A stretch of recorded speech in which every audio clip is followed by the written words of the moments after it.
Susan Reynolds' perfectly manicured finger jabs toward the small young girl like a weapon. "Officers, arrest her now!" Her voice cracks with theatrical hysteria as she presses trembling hands against her chest. "That child threatened my life at cruising altitude." Two police officers stare at the scene before them. A small black girl in a school uniform stands there with tears carving rivers down her face. Her small wrists already reaching for the handcuffs she knows are coming. Zoe Carter's whole body shakes. She clutches a worn backpack to her chest like a shield. Her only crime is existing while black in first class. Susan's smile is poison sweet, triumphant. She thinks she has won. She thinks this black child will just disappear into the system, like all the others. Another statistic. Another life destroyed. But she has no idea who she is dealing with. Before we dive into exactly how this story of prejudice and justice unfolds, hit that subscribe button right now. You are about to witness something that will restore your faith, that justice still exists in this world. Drop a comment below. Tell me what city you are watching from so I can see how far Zoe's story travels. Trust me, you need to stay until the very end. This is going to blow your mind. The first sign of trouble comes before Zoe Carter even boards the plane. Susan Reynolds stands at the gate of Atlanta's International Airport. Her blonde hair is sprayed into absolute submission, her uniform pressed so crisp it could cut glass. She checks boarding passes with mechanical efficiency, a smile plastered on her face like wallpaper. Professional, polite, perfect. Until she sees the small black girl approaching alone. Zoe is a small young girl, wearing her Sunday best, a navy blue dress her mama ironed twice that morning, a white collar, starched, stiff, black patent leather shoes that pinch her toes but make her feel grown up. Her hair is pulled back in two neat puffs, decorated with white ribbons that match her collar. In her arms, she clutches a worn purple backpack like it contains the secrets of the universe. It kinda does. That backpack holds Zoe's entire future. Susan's smile does not just fade, it dies. Her eyes narrow into slits as she watches this child walk down the jetway. Something ugly twists across her face, something that has been there all along, just waiting for the right moment to surface. She leans toward her colleague Brian Torres, a flight attendant working his second year with Atlas Airlines. Her voice drops to a whisper, but it is loud enough. "Watch seat 3A closely, very closely." Brian glances at his tablet, then at the approaching child. His eyebrows furrow. "She is just a kid, Susan. Just watch her." Susan's tone leaves no room for argument. "I have a feeling about this one." Brian knows what she means. He has heard Susan's feelings before. They always seem to target the same type of passenger, but he is new. He needs this job. He has student loans that could choke a horse, so he nods and says nothing. Complicity through silence. It happens every single day. Zoe reaches the aircraft door. She is nervous. This is her first time flying alone, but she is trying so hard to be brave. Her mama told her that morning, "Baby girl, you walk onto that plane with your head high. You belong everywhere. Do not let anybody tell you different." Zoe is trying. Lord, she is trying. She hands her boarding pass to Susan with trembling fingers. "Good morning, ma'am." Her voice is small, polite, exactly how her mama taught her to speak to white people in positions of authority. Another lesson black children learn too young. Susan snatches the boarding pass without a word. She studies it like she is looking for forgery. Her eyes flick from the pass to Zoe's face, then back again. The scrutiny is deliberate, invasive. "Where are your parents?" Zoe swallows hard. "My mama is at work, ma'am." "I'm just traveling to Chicago by myself for the science fair." Susan's lip curls just slightly, just enough. By yourself? How convenient. She hands the boarding pass back and waves Zoe through, but her eyes follow the child like a predator tracking prey. Zoe makes her way down the narrow aisle to row 3, first class, seat 3A, window seat. She has never sat in first class before, never even dreamed of it. But her mama insisted, "Baby, you earned this. You worked for years on that project. You deserve the best." What her mama did not tell her was the truth. Denise Carter worked multiple jobs for months to afford this ticket. Morning shift at the hospital as a janitor, afternoon shift at the grocery store, overnight shift, cleaning office buildings. She would come home exhausted, sleep a little, then do it all over again. Also, her baby girl could have one nice thing, one moment of dignity, one flight where she would not be crammed in the back like cargo. Black mothers and their impossible sacrifices. Zoe settles into her seat. The leather is butter soft beneath her. The seat is wider than her entire body. There is so much leg room her feet do not even touch the floor. She puts her backpack carefully on her lap, unzips it just enough to peek inside. Her tablet is there, brand new to her. Her mama bought it refurbished from a pawn shop, but it works perfectly. Zoe has loaded it with her entire presentation. Slides detailing her solar-powered water purification system. Years of work, years of staying after school in the science lab, years of missing birthday parties and sleepovers and normal kid stuff because she had a dream.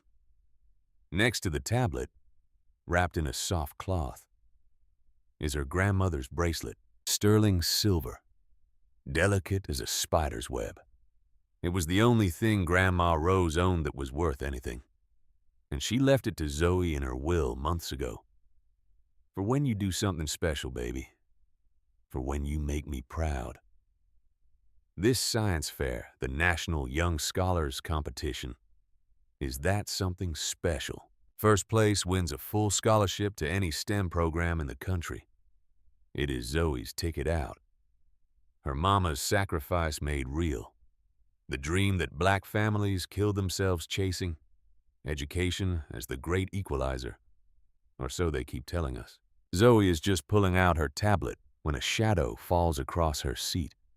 She looks up. Susan Reynolds looms over her like a thundercloud, arms crossed, face hard. Boarding pass and ID. Zoe blinks. Confusion flickers across her small face. But I already showed you at the door, ma'am. I need to see them again now. Zoe's stomach twists, but she complies. She digs through her backpack with shaking hands, past the tablet, past the bracelet, past her carefully prepared note cards, until she finds her school ID. She hands it over along with her boarding pass. Susan examines both documents with excruciating slowness. She holds the school ID up to the light like she is checking for watermarks. Her eyes narrow. Her mouth presses into a thin, bloodless line. Around them, other passengers are settling in. The woman in seat 3B is a Korean-American grandmother named Mrs. Park. She is flying to Chicago to meet her first great-grandchild. She watches the exchange with growing discomfort, her hand tightening on her purse. In seat 3C, there is a white businessman named David Mitchell. He glances up from his Wall Street Journal, sees what is happening, and his jaw tightens. But he says nothing yet. Susan finally hands the documents back. Zoe's voice comes out smaller than before. My mama bought it for me, ma'am, for making honor roll. Honor roll? Susan's tone makes it sound like an accusation. And what does your mother do? The question hangs in the air like poison gas. Zoe knows what Susan is really asking. She is asking, how can a black woman afford first class and a tablet? She's asking, did you steal it? She's asking, what makes you think you belong here? She works at the hospital, ma'am. Doing what? Zoe's voice drops to barely a whisper. She is a janitor. Susan's smile could freeze fire. A janitor? And she bought you a first-class ticket and that expensive tablet? That is quite generous. The implication is clear as crystal. The accusation wrapped in fake concern. The racism dressed up as suspicion. Mrs. Park cannot stay quiet anymore. Her voice is gentle but firm. Excuse me, is there a problem? This child has done nothing wrong. Susan whips around and the professional mask cracks just enough to show the ugliness beneath. Ma'am, I need to ensure all passengers are properly documented for security reasons. Security reasons? Mrs. Park's voice rises slightly. She is a young girl. Threats have no age limit, ma'am. The words land like a bomb. Mrs. Park's mouth falls open. David Mitchell's newspaper crinkles as his grip tightens. Other passengers in nearby rows turn to stare. Did she really just suggest a small black girl in a Sunday dress is a threat? Yes. Yes, she did. Susan turns back to Zoe, her voice dropping low and mean. Put that tablet away, now. We are still boarding. Zoe scrambles to obey, shoving the tablet back into her backpack. Her hands are shaking so hard she can barely work the zipper. Tears burn behind her eyes, but she will not let them fall. Not yet. Not here. Not in front of everyone. Black girls learn early. Never let them see you cry. Never give them the satisfaction. Susan stalks away, heels clicking against the floor like gunshots. Mrs. Park reaches over and pats Zoe's hand. Her touch is warm and soft, grandmotherly. Do not worry, sweetheart. Some people are just having bad days. But this is not a bad day. This is racism. This is what discrimination looks like at cruising altitude. Zoe nods anyway, not trusting her voice. She stares at the seat back in front of her and tries to make herself invisible. Another survival skill black people learn young. The plane fills up. The door closes. The captain's voice crackles over the intercom with the usual pre-flight announcements. Zoe is not listening. She is too busy trying not to cry. The aircraft pushes back from the gate. The engines whine to life. They begin taxiing toward the runway. Zoe chances a glance out the window. Atlanta is falling away beneath her. Somewhere down there, her mama is on her hands and knees scrubbing hospital floors. Somewhere down there is the tiny apartment they share in a neighborhood where gunshots are the nightly lullaby.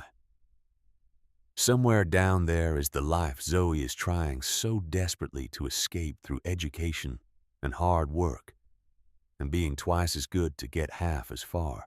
The plane turns onto the runway. The engines roar. They are picking up speed. And then the nose lifts.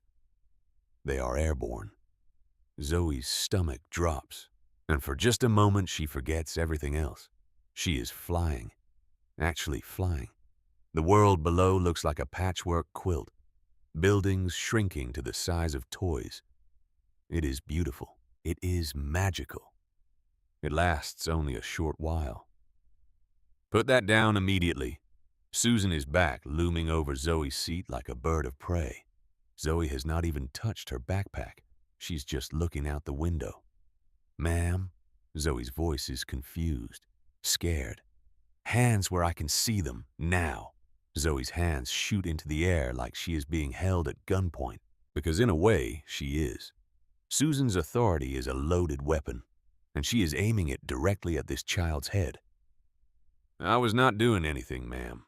I was just... Are you talking back to me? No, ma'am, I just... Stop talking. The cabin has gone silent. Every passenger within earshot is frozen, staring. This is not normal procedure. This is not safety protocol. This is something else entirely. David Mitchell folds his newspaper slowly, deliberately. His voice is quiet but firm. "Excuse me. What exactly is the problem here?" Susan does not even look at him. "Sir, please remain in your seat. This does not concern you." "The hell it does not. I am watching you harass a child." Susan's eyes flash. "I am ensuring passenger safety. If you continue to interfere with crew duties, I will have you removed from this flight." David's jaw clenches, but he sits back, because he knows they all know that Susan has the power here. She can have any of them removed. She can have any of them arrested. The badge and the uniform give her authority that does not require justification.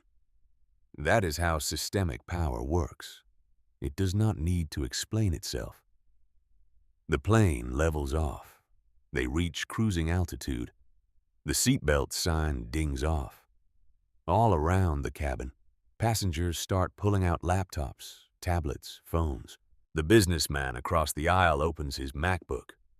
The young woman in row 5 is already scrolling through her Instagram. The teenage boy in row 4 has his gaming device out. Nobody tells them to put anything away. Zoe watches this. She sees it. She understands. Slowly, carefully, like she is defusing a bomb, Zoe reaches into her backpack and pulls out her tablet. She needs to review her presentation. She still has slides that need work. She does not have time to waste. She has barely turned it on when Susan appears instantly, like she was watching, waiting. "I thought I told you to keep that away." Zoe's voice trembles. "We are at cruising altitude now, ma'am." "The captain said—" "I do not care what the captain said. I am telling you to put it away." Mrs. Park speaks up again, louder this time. "This is absolutely ridiculous. Everyone else is using their devices." Susan rounds on her with such fury that Mrs. Park actually flinches. "Ma'am, if you do not stop interfering, I will have security waiting for you when we land."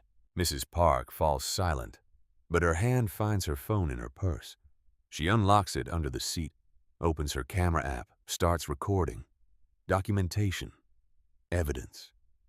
The only weapon available to the powerless. Susan turns back to Zoe. Her voice drops low. "Dangerous. Where did you really get that tablet?" "I told you, ma'am. My mama." "Your mama, the janitor." "Right." Susan's voice drips with disbelief, disdain. "That is a brand new iPad Pro. Those cost a fortune. How does a janitor afford that?" The accusation is naked now. No pretense, no professional courtesy, just raw, ugly racism. Zoe clutches the tablet to her chest. "It is not new, ma'am. It is refurbished. My mama saved for it. I made honor roll for years straight. It was a gift." "A gift? How convenient." Susan leans in closer. Too close. Invasive. "You know what I think? I think a little girl traveling alone with expensive electronics is suspicious. I think maybe you did not come by that honestly." She is calling Zoe a thief. In front of a plane full of people, she is accusing a young child of theft. Because the idea that a black janitor could save money for her daughter's education is simply incomprehensible to her racist worldview. Zoe's eyes fill with tears. "I did not steal anything. I promise. It is mine. My mama worked so hard." Save the sob story. Susan straightens up.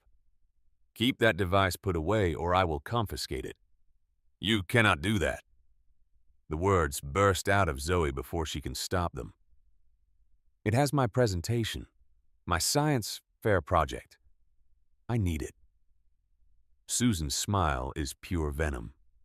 "Are you raising your voice at me?" "No, ma'am, That sounded like a raised voice to me. That sounded like aggressive behavior." David Mitchell is on his feet now. "For God's sake, she is a child. She has not done anything wrong."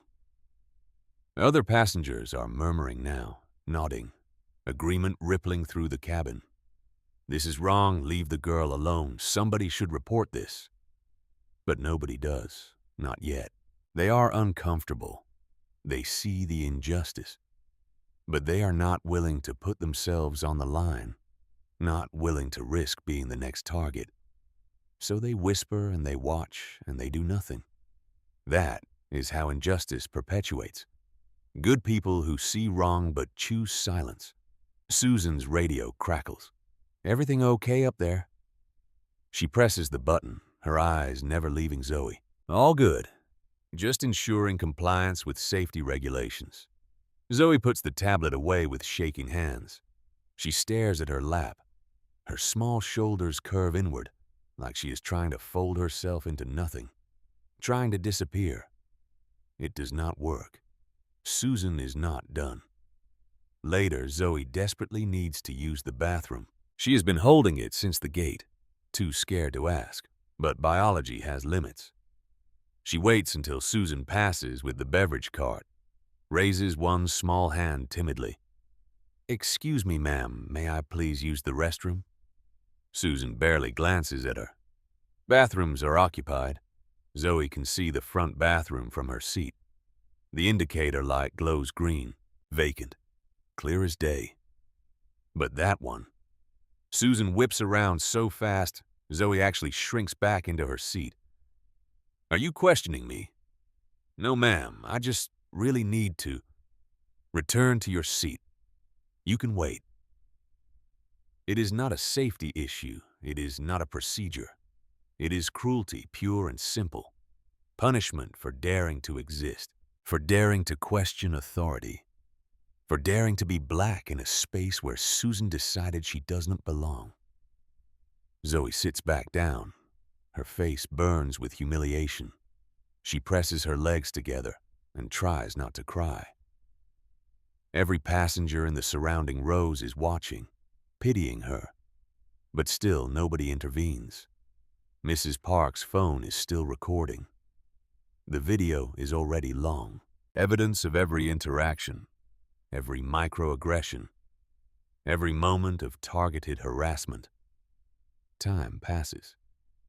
They feel like hours. Zoe is squirming now, visibly uncomfortable, her small face tight with the effort of holding on.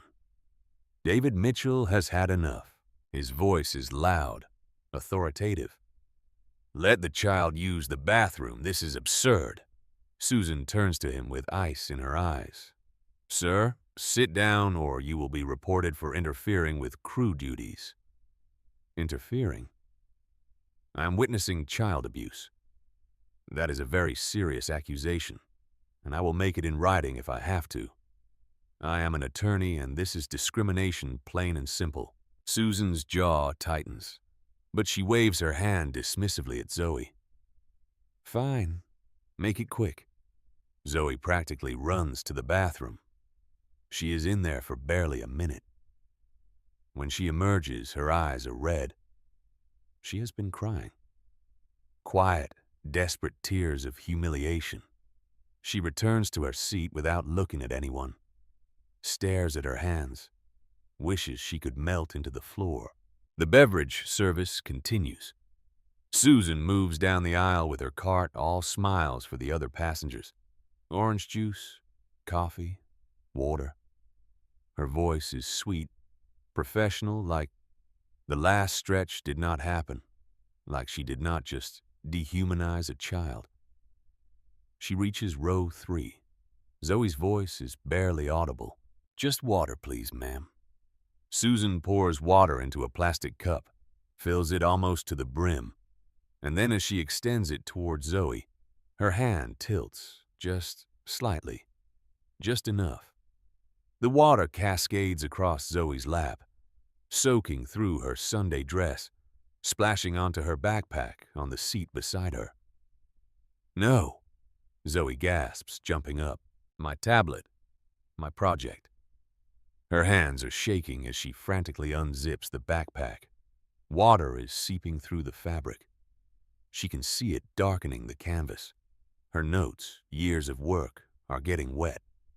Her tablet, her mama's sacrifice, might be ruined. Panic floods her small body. This is sabotage.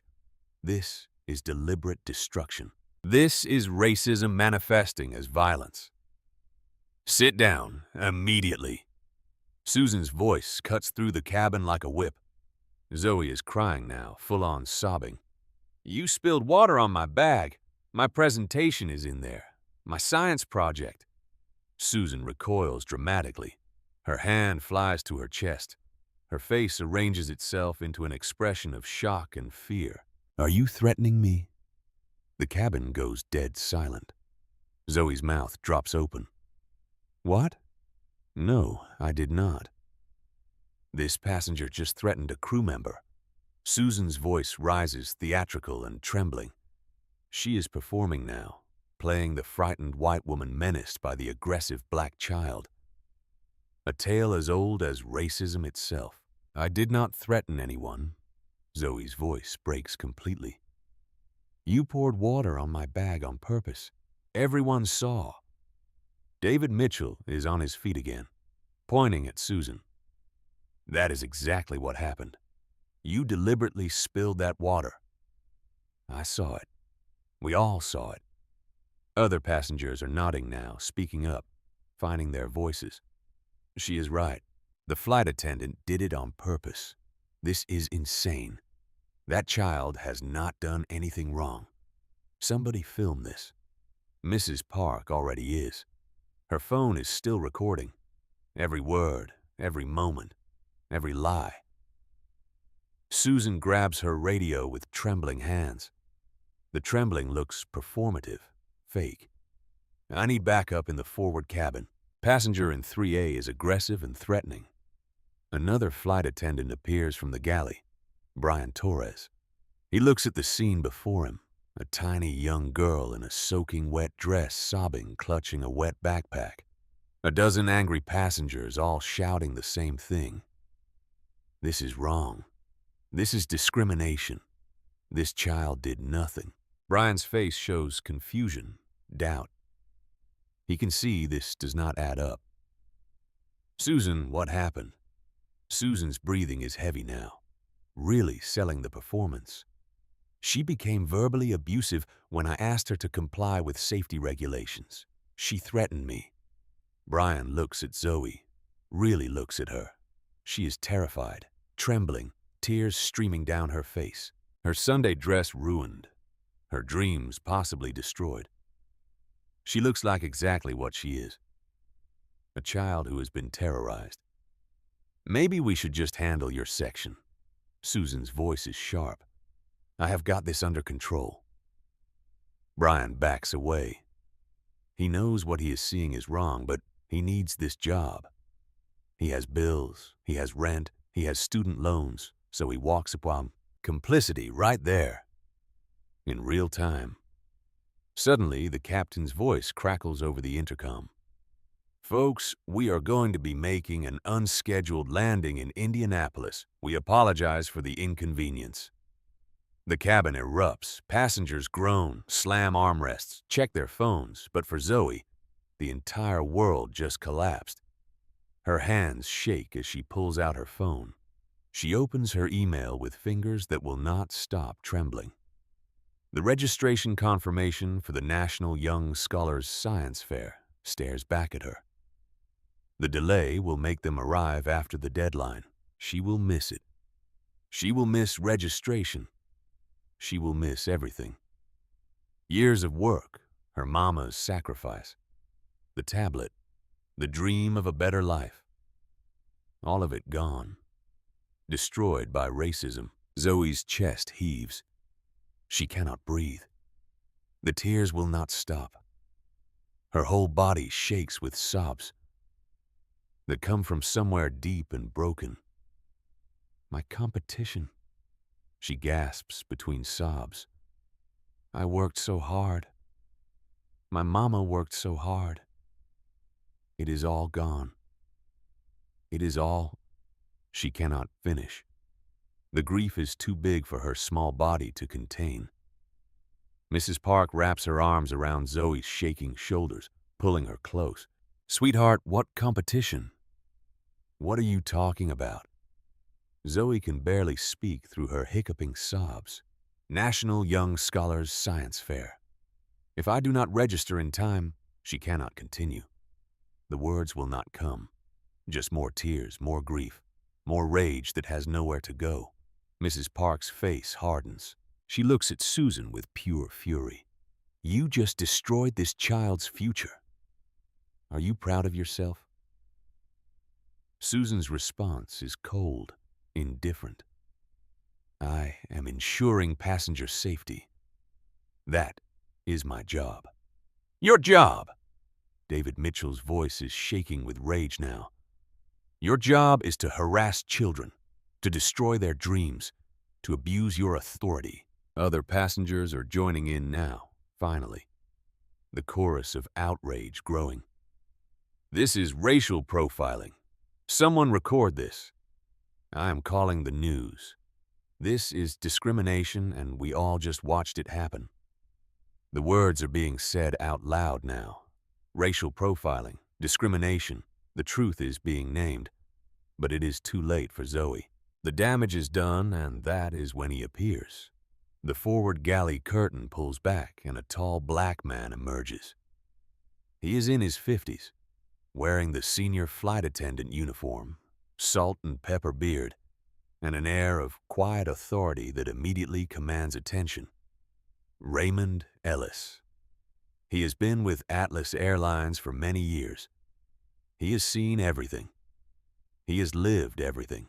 He knows exactly what he is looking at when he sees a tiny black girl surrounded by angry passengers all defending her against one of his crew members. He has seen this movie before. He has lived this movie because he is black in America. His voice is calm but carries weight. Susan Galley now. Susan's voice is smug, confident. She thinks she has won. The captain has already been informed. This passenger threatened. Galley now. There is steel beneath the quiet. Susan's smile falters just slightly, but she follows him behind the curtain. In the galley, Raymond closes the curtain firmly. His arms cross. His face is unreadable. What actually happened? Susan goes on the defensive immediately. Disruptive passenger refused multiple instructions, threatened me when I corrected her behavior.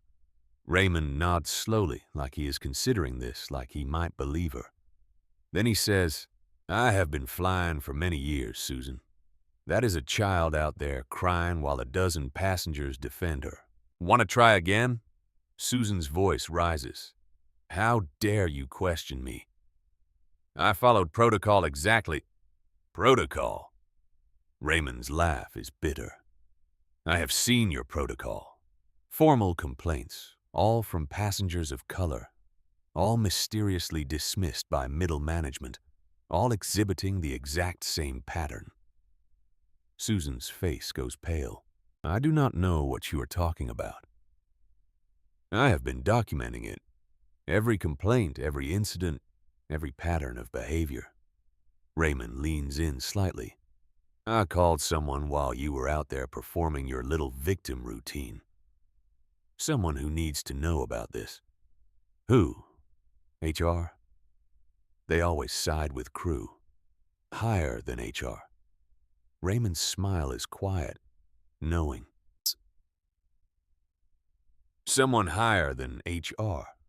He walks out of the galley, leaving Susan standing there with the first flickers of real doubt crossing her face.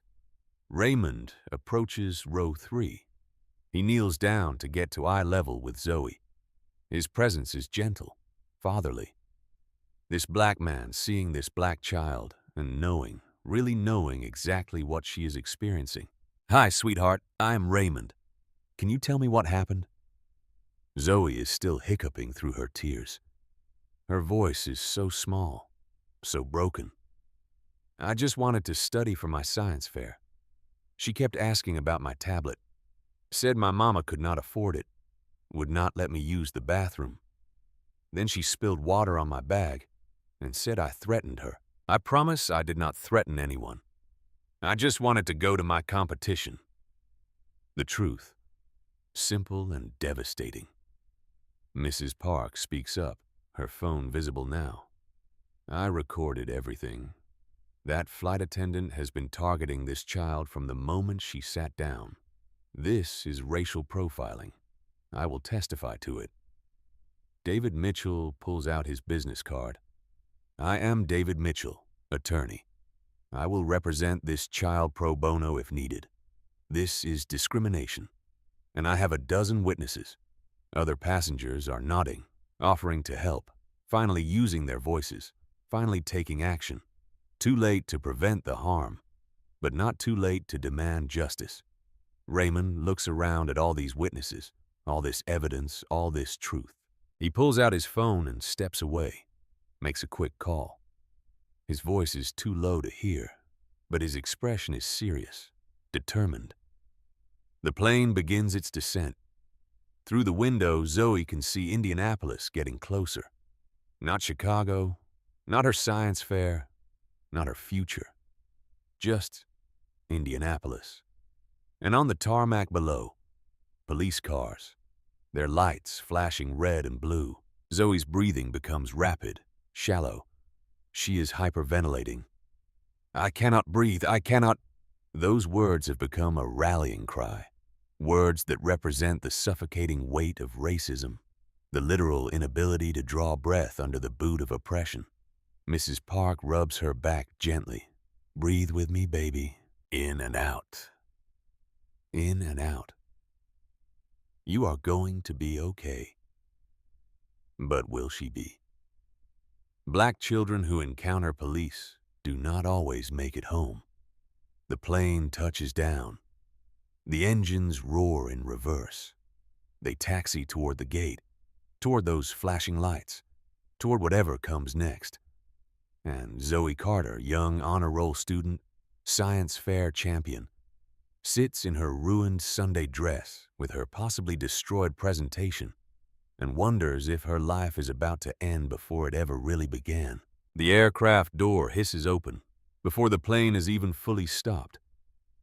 Zoe's heart hammers against her ribs so hard it hurts. Through the small window, she watches two police officers board.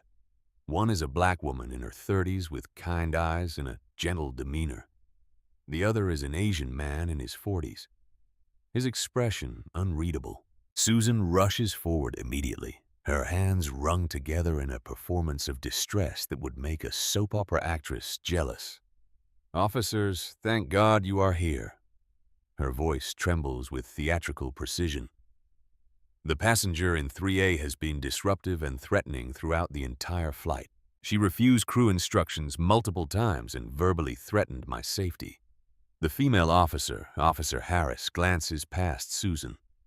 Her eyes land on Zoe and something flickers across her face. Confusion, then disbelief. That is a child. Age is irrelevant when it comes to safety violations. Susan's voice is sharp now, defensive. She threatened me. She was aggressive and non-compliant. Officer Nguyen, the Asian officer, steps forward. His voice is measured, professional. Which passenger are we talking about? Susan's finger extends like a weapon, pointing directly at Zoe. Row 3, seat A. Both officers look, really look. They see a tiny young girl in a ruined dress, tears streaming down her face, her whole body shaking like a leaf in a hurricane. They see a child who looks absolutely terrified. Officer Harris's eyebrows furrow. Ma'am, that is a young girl. Who violated federal aviation regulations? Susan crosses her arms, her chin lifts. She is committed to this narrative now, all in. Officer Harris approaches slowly, her movements deliberately non-threatening. She crouches down to Zoe's level in the aisle. Her voice is soft, gentle. Hi, honey. I am Officer Harris. What is your name? Zoe's voice is barely audible, hoarse from crying. Zoe Carter. Zoe, that is a beautiful name. Officer Harris offers a kind smile. Can you tell me what happened today? Before Zoe can answer, Susan interjects loudly from behind them. She became verbally abusive when I asked her to follow safety protocols. She refused to put away electronic devices during boarding. She raised her voice at me. She threatened me when I corrected her behavior. Mrs. Parks stands up so fast her purse hits the floor. That is an absolute lie, and I have video evidence to prove it. Officer Nguyen turns. Ma'am, you recorded the incident. Every single second of it. Mrs. Parks' hands are shaking with rage as she holds up her phone. That flight attendant has been harassing this child since before we even took off. Questioning her, accusing her of theft, denying her the bathroom, then deliberately spilling water on her belongings and claiming the child threatened her when she got upset. It is all here. Every word, every action. David Mitchell steps into the aisle, pulling out his business card. I am David Mitchell, attorney with a firm. I am offering pro bono representation to this child. What we just witnessed was textbook racial profiling and discrimination. I will testify to that in any court. Other passengers are standing now, too. Their voices overlap, creating a wall of testimony. I saw everything. That flight attendant was targeting her. She would not let the poor child use the bathroom. She accused her of stealing her own tablet. This is racism, plain and simple. We all saw it. All of us. Officer Harris looks around at the chorus of witnesses. Then she looks at Susan, whose face has gone slightly pale. The confident smirk is wavering now. That is quite a few witnesses contradicting your account, Officer Harris says quietly. Susan's voice rises. They are just passengers. They do not understand aviation security protocols.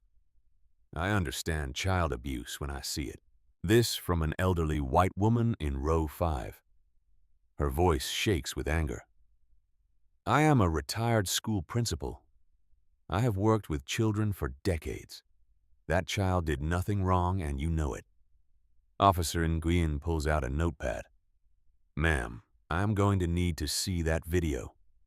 Mrs. Park unlocks her phone immediately, her fingers flying across the screen. It shows everything. Officer Harris turns back to Zoe. Her voice remains gentle. Zoe, sweetheart, the flight attendant says you threatened her. Is that true? Zoe's voice breaks completely. No, ma'am, I promise. I did not threaten anybody. I was just trying to go to my science fair.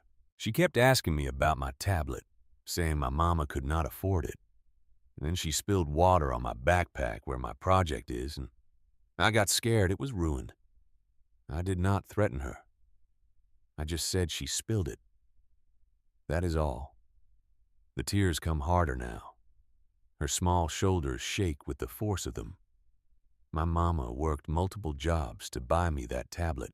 She worked so hard, and now my presentation might be ruined and I'm going to miss registration. And it is all gone. Everything is gone. Officer Harris's expression softens even more. She glances at her partner, and something passes between them, a silent communication. They have both seen enough to know what is really happening here. What science fair, honey? Zoe hiccups through her sobs.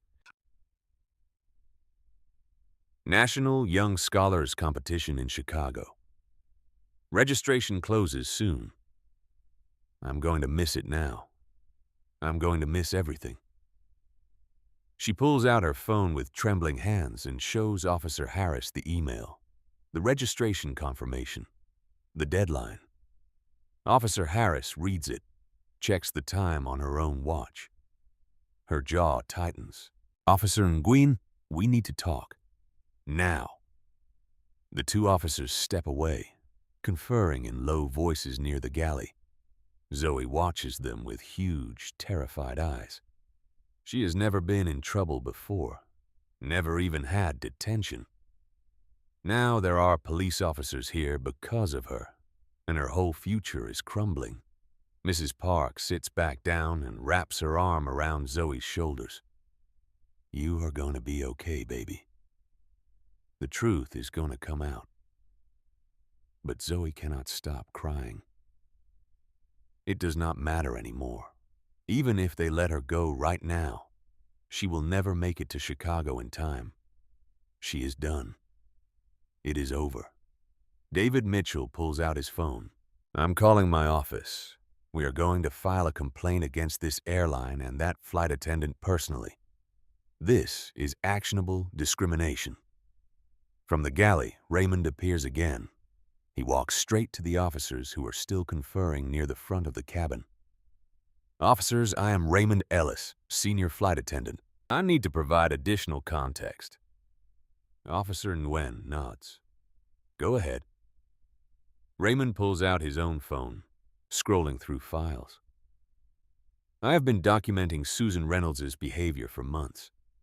She has had formal complaints filed against her by passengers of color. All of them were dismissed by mid-level management as misunderstandings or communication issues. I've kept records of all of them. Dates, times, passenger statements, everything. He turns the phone so both officers can see. This is a pattern. This is not an isolated incident. This is systemic behavior that the airline has failed to address. Susan's voice cuts through from behind them. That is completely inappropriate, Raymond. You are violating company confidentiality. Raymond turns to her and his voice is cold as ice. What is inappropriate is terrorizing children because of the color of their skin. What is inappropriate is abusing your authority. What is inappropriate is the fact that I have reported your behavior multiple times and nothing has been done about it. Susan's face flushes red. I followed protocol exactly. I ensured passenger safety. I did my job. Your job. Mrs. Park's voice is sharp as she stands again. Is your job to ask a child how her mother can afford things? Is your job to deny her the bathroom? Is your job to destroy her property and then lie about being threatened? More passengers are speaking up now. The dam has broken. The silence has shattered. I am posting this whole thing online. Someone give that woman your video. This needs to go viral. Atlas Airlines is going to hear from my lawyer. This is disgusting. Absolutely disgusting. Officer Harris holds up her hand. Everyone, please. We need statements from witnesses, but we need to do this in an orderly fashion. She turns to Susan. Ma'am, at this point we have multiple witnesses contradicting your account plus video evidence. We are going to need you to come with us to answer some questions. Susan's eyes widen. Me? I am the victim here. That child threatened me. That child, Officer Nguyen says quietly, is a young girl and weighs very little. Multiple credible witnesses, including an attorney and a retired school principal, are stating that you targeted and harassed her. We need to get to the bottom of this. Raymond steps forward.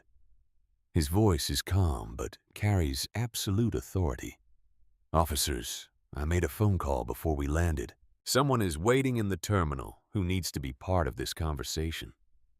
Susan's face goes even paler. Who did you call, Raymond? Someone who has the authority to handle this situation appropriately. Officer Harris nods. All right. Everyone stay seated for now. We are going to take this young lady and the flight attendant to the security office to sort this out properly. Zoe's breathing becomes rapid again. Panicked. She's going to a security office with police. This is every black parent's nightmare. Am I in trouble? Her voice is so small it barely carries. Am I going to jail? Officer Harris's expression gentles immediately. No, baby, no. You are not in trouble. We just need to ask you some questions and make sure you are okay. That is all. But my science fair, my registration, My mama does not even know this is happening. She is at work and she cannot answer her phone during her shift, and she's going to be so worried. And I am going to miss everything she worked so hard for. The words tumble out in a rush, desperate and broken. Mrs. Park squeezes her shoulder. I am coming with you as a witness. You are not going to be alone. David Mitchell nods firmly. So am I. As her attorney, I am accompanying her through any questioning. Officer Nguyen looks like he wants to object, then thinks better of it. Fine. Let us go. They escort Zoe off the plane. Susan follows behind, flanked by Officer Harris. Raymond brings up the rear, his phone already out, typing rapidly. The jetway feels endless. Zoe's legs are shaking so hard she can barely walk. Mrs. Park keeps one hand on her shoulder, steady and reassuring. They enter the terminal, and immediately Zoe can hear raised voices. The other passengers from the flight are refusing to reboard. They are standing at the gate, angry and loud. We are not getting back on that plane until something is done about that flight attendant. This is discrimination, and we all witnessed it. Someone call the news. I am posting this on every social media platform I have. A gate agent is trying desperately to calm them down, but it is not working. The situation is escalating. Officer Harris guides them past the chaos toward a door marked Airport Security. She swipes her badge and the door clicks open. The security office is small and sterile. White walls, fluorescent lights, a table with 4 chairs. Everything designed to be intimidating. Zoe feels like she might throw up. Officer Harris pulls out one of the chairs. Zoe, honey, have a seat. You are not in trouble. We just need to talk about what happened, okay? Zoe sits. Mrs. Park sits beside her. David Mitchell stands behind them, arms crossed, every inch the protective attorney. Susan is directed to a chair on the opposite side of the table. Her arms are crossed. Her face is set in stubborn lines. Officer Nguyen pulls out his notepad. All right, let us start from the beginning. Zoe, can you tell us what happened from when you boarded the plane? Zoe's voice shakes as she recounts everything. The questioning at the door, the demand to see her ID twice, the accusations about the tablet, being forbidden from using it when everyone else could, being denied the bathroom, the water spilled deliberately on her backpack, the accusation of threatening behavior. With every sentence, her voice gets smaller, more broken. By the end, she is crying again. Susan interrupts multiple times. That is not what happened. She is lying. She was aggressive from the start. She refused to comply with safety regulations. Mrs. Park holds up her phone. I have video that proves otherwise. Would you like to see it? Officer Nguyen takes the phone, starts playing the video. The room goes silent except for the audio from the recording. Susan's voice comes through clearly. How does a janitor afford a first-class ticket and that expensive tablet? Then later, threats have no age limit. Then the bathroom denial. Then the deliberate water spill captured in perfect clarity. Then Susan's theatrical performance. This passenger just threatened a crew member. And Zoe's desperate sobbing response. I did not threaten anyone. You spilled water on my bag on purpose. The video ends. The silence is deafening. Officer Nguyen looks at Susan. His expression is carefully neutral, but there is steel underneath. That video contradicts every single thing you told us. Susan's mouth opens and closes. You do not understand the context. The context, Officer Harris says quietly, is that you targeted a young child, harassed her, denied her basic dignity, destroyed her property, and then falsely accused her of threatening you when she dared to object. Is that about right? Susan stands up so fast her chair scrapes loudly against the floor. I want to speak to my union representative. I am not answering any more questions without representation. That is your right. Officer Nguyen stands as well. But understand that we have multiple witnesses and video evidence of what happened on that flight. This is not going away. The door to the security office opens suddenly. Everyone turns. A man walks in. Tall, black, mid-50s, wearing a navy suit that probably costs more than most people's monthly rent. His presence fills the room immediately. Power radiates off him like heat. Zoe looks up. Her eyes widen. Her mouth falls open in complete shock. "Dad!" The word comes out as barely more than a whisper, disbelieving because it has been some time since she has seen her father. Some time since he disappeared from her life with barely an explanation. Some time of thinking he did not care. Thinking she was not important enough. Thinking he chose his work over her. And now he is here. In Indianapolis. In an airport security office. Wearing a suit that costs more than her mama makes in months. Robert Carter crosses the room in 3 long strides and drops to his knees in front of his daughter. His hands cup her small face, gently thumbs wiping away her tears. "I am here, baby girl. I am here now." Zoe's face crumples. All the fear, all the trauma, all the grief of the last stretch comes pouring out in great heaving sobs. "Daddy, I did not do anything wrong. I promise. I was just trying to go to my science fair." She kept saying mean things, and then she spilled water on my project, and now it is ruined, and I am going to miss registration. And Mama worked so hard, and I am so sorry. I am so sorry. The words tumble out between sobs, desperate and broken.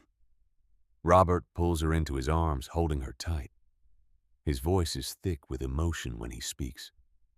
"You have nothing to be sorry for. Nothing. Do you hear me? This is not your fault." He looks up at the officers over Zoe's head. His expression transforms from tender father to something hard and dangerous. "I need a few minutes alone with my daughter. Then we are going to have a very serious conversation about what happened on my aircraft." Susan, who has been standing frozen by the table, finally finds her voice. "Your aircraft? What are you talking about?" Robert stands, slowly pulling Zoe up with him. He turns to face Susan fully for the first time. Recognition dawns on her face like a sunrise bringing the apocalypse. The color drains from her face so fast, she sways on her feet. "Mr. Carter?" Her voice is barely above a whisper. "I did not realize. I had no idea that she was your daughter." Robert's voice could cut glass. "The word you are looking for is daughter. The young child you just terrorized on that flight is my daughter." Susan's hands start to shake. "Sir, I can explain. There was a misunderstanding." "A misunderstanding?" Robert's laugh is bitter, cold. "Is that what we are calling racial profiling now? Misunderstandings?" He turns to Officer Harris. "I need those few minutes, please." Officer Harris nods. "Of course. We will be right outside." The officers, Mrs. Park, David Mitchell, and Susan all file out. The door closes with a soft click. Robert kneels again, bringing himself to Zoe's eye level. His hands are gentle as they hold hers. "Baby girl, I need you to listen to me very carefully. Can you do that?" Zoe nods, hiccuping through her tears. "First, I need you to know that I never stopped caring about you. Never. Not for one single day." "Then why did you leave?" The question that has haunted her for some time finally breaks free. "Why did you stop coming home? Why did you stop calling? I thought you did not want me anymore." Robert's face crumples with pain. "Oh, baby, no. God, no. Your mama and I, we decided some things needed to stay separate. We thought we were protecting you. We thought if we kept certain parts of my life away from you, you could just be a normal kid. Just be Zoe, not the CEO's daughter." Zoe's eyes widen further. "CEO?" Robert pulls out his phone and turns it toward her. The wallpaper fills the screen. It is a photo of Zoe from her last science fair. She is on stage mid-presentation, one hand raised emphatically. The image is crystal clear, zoomed in on her face. "I have watched every video your mama sends me, every competition, every award ceremony, every presentation. I have never missed a moment, Zoe. Not one. I carry you with me everywhere." Fresh tears spring to Zoe's eyes, but they are different now. You watched every single one. You are brilliant, baby girl. So brilliant. And I am so proud of you. His voice cracks. "I am sorry I made you feel like I was not there. I'm sorry I made you feel abandoned. Your mama and we thought we were doing the right thing. But we were wrong." "Why?" Zoe's voice is small, confused. "Why did you think hiding was protecting me?" Robert takes a deep breath. "Because I am the CEO of Atlas Airlines. This whole company, all these planes, all these routes, all of it. I run it. And your mother and we knew that if people knew you were my daughter, you would be treated differently. You would have security following you everywhere. Other kids would either want to be your friend because of who I am, or they would resent you for it. We wanted you to just be a kid." He gestures toward the door where Susan is presumably waiting. "But today showed us that trying to protect you from one kind of harm left you vulnerable to another. Because that woman out there, she saw a black child traveling alone and thought she could do whatever she wanted. She did not see power. She did not see protection. She saw a target." Zoe throws her arms around his neck. Some time of questions, some time of hurt, some time of feeling abandoned. All of it crashes into this moment. "I thought you did not care. I thought you were too busy, too important. Never." His arms tighten around her. "Never, baby girl. You are the most important thing in my world. And I promise you I am about to make this right." He pulls back, wiping her tears with his thumbs. "Now, about that science fair. What time does registration close?" Zoe's face falls. "Soon. Dad, it is too late. Even if we left right now, we would never make it to Chicago in time." Robert's smile is small, but genuine. "Trust me, baby girl. We will make it. I promise." He stands and opens the door. Everyone is waiting in the hallway. Officer Harris, Officer Nguyen, Mrs. Park, David Mitchell, Raymond, and Susan. Robert's expression hardens again as he looks at Susan. All the tenderness from moments ago vanishes, replaced by cold fury. "All right. Now, let us talk about what happened on my aircraft. And Susan, I suggest you listen very carefully, because your entire future depends on the next stretch." Susan's legs nearly give out beneath her. She grabs the wall for support. Her face the color of ash. Her mouth opens and closes like a fish drowning in air. "Your aircraft?" Her voice comes out strangled. You are the CEO." Robert does not answer her. He turns to Officer Harris instead, his voice carrying the weight of authority that comes from running a multi-billion-dollar corporation. "Officers, I need to see that video Mrs. Park recorded. All of it." Mrs. Park steps forward immediately, unlocking her phone. It shows everything from the moment Zoe sat down. Robert takes the phone. His jaw tightens as he watches. Zoe can see the muscles working beneath his skin, see the fury building behind his eyes, like a storm gathering strength. His hand grips the phone so tightly his knuckles go white. The first part shows Susan questioning Zoe at her seat, demanding ID she had already seen. Robert's breathing gets heavier. Minutes in Susan's voice comes through clearly. How does a janitor afford a first-class ticket and that expensive tablet? Robert's eyes close briefly.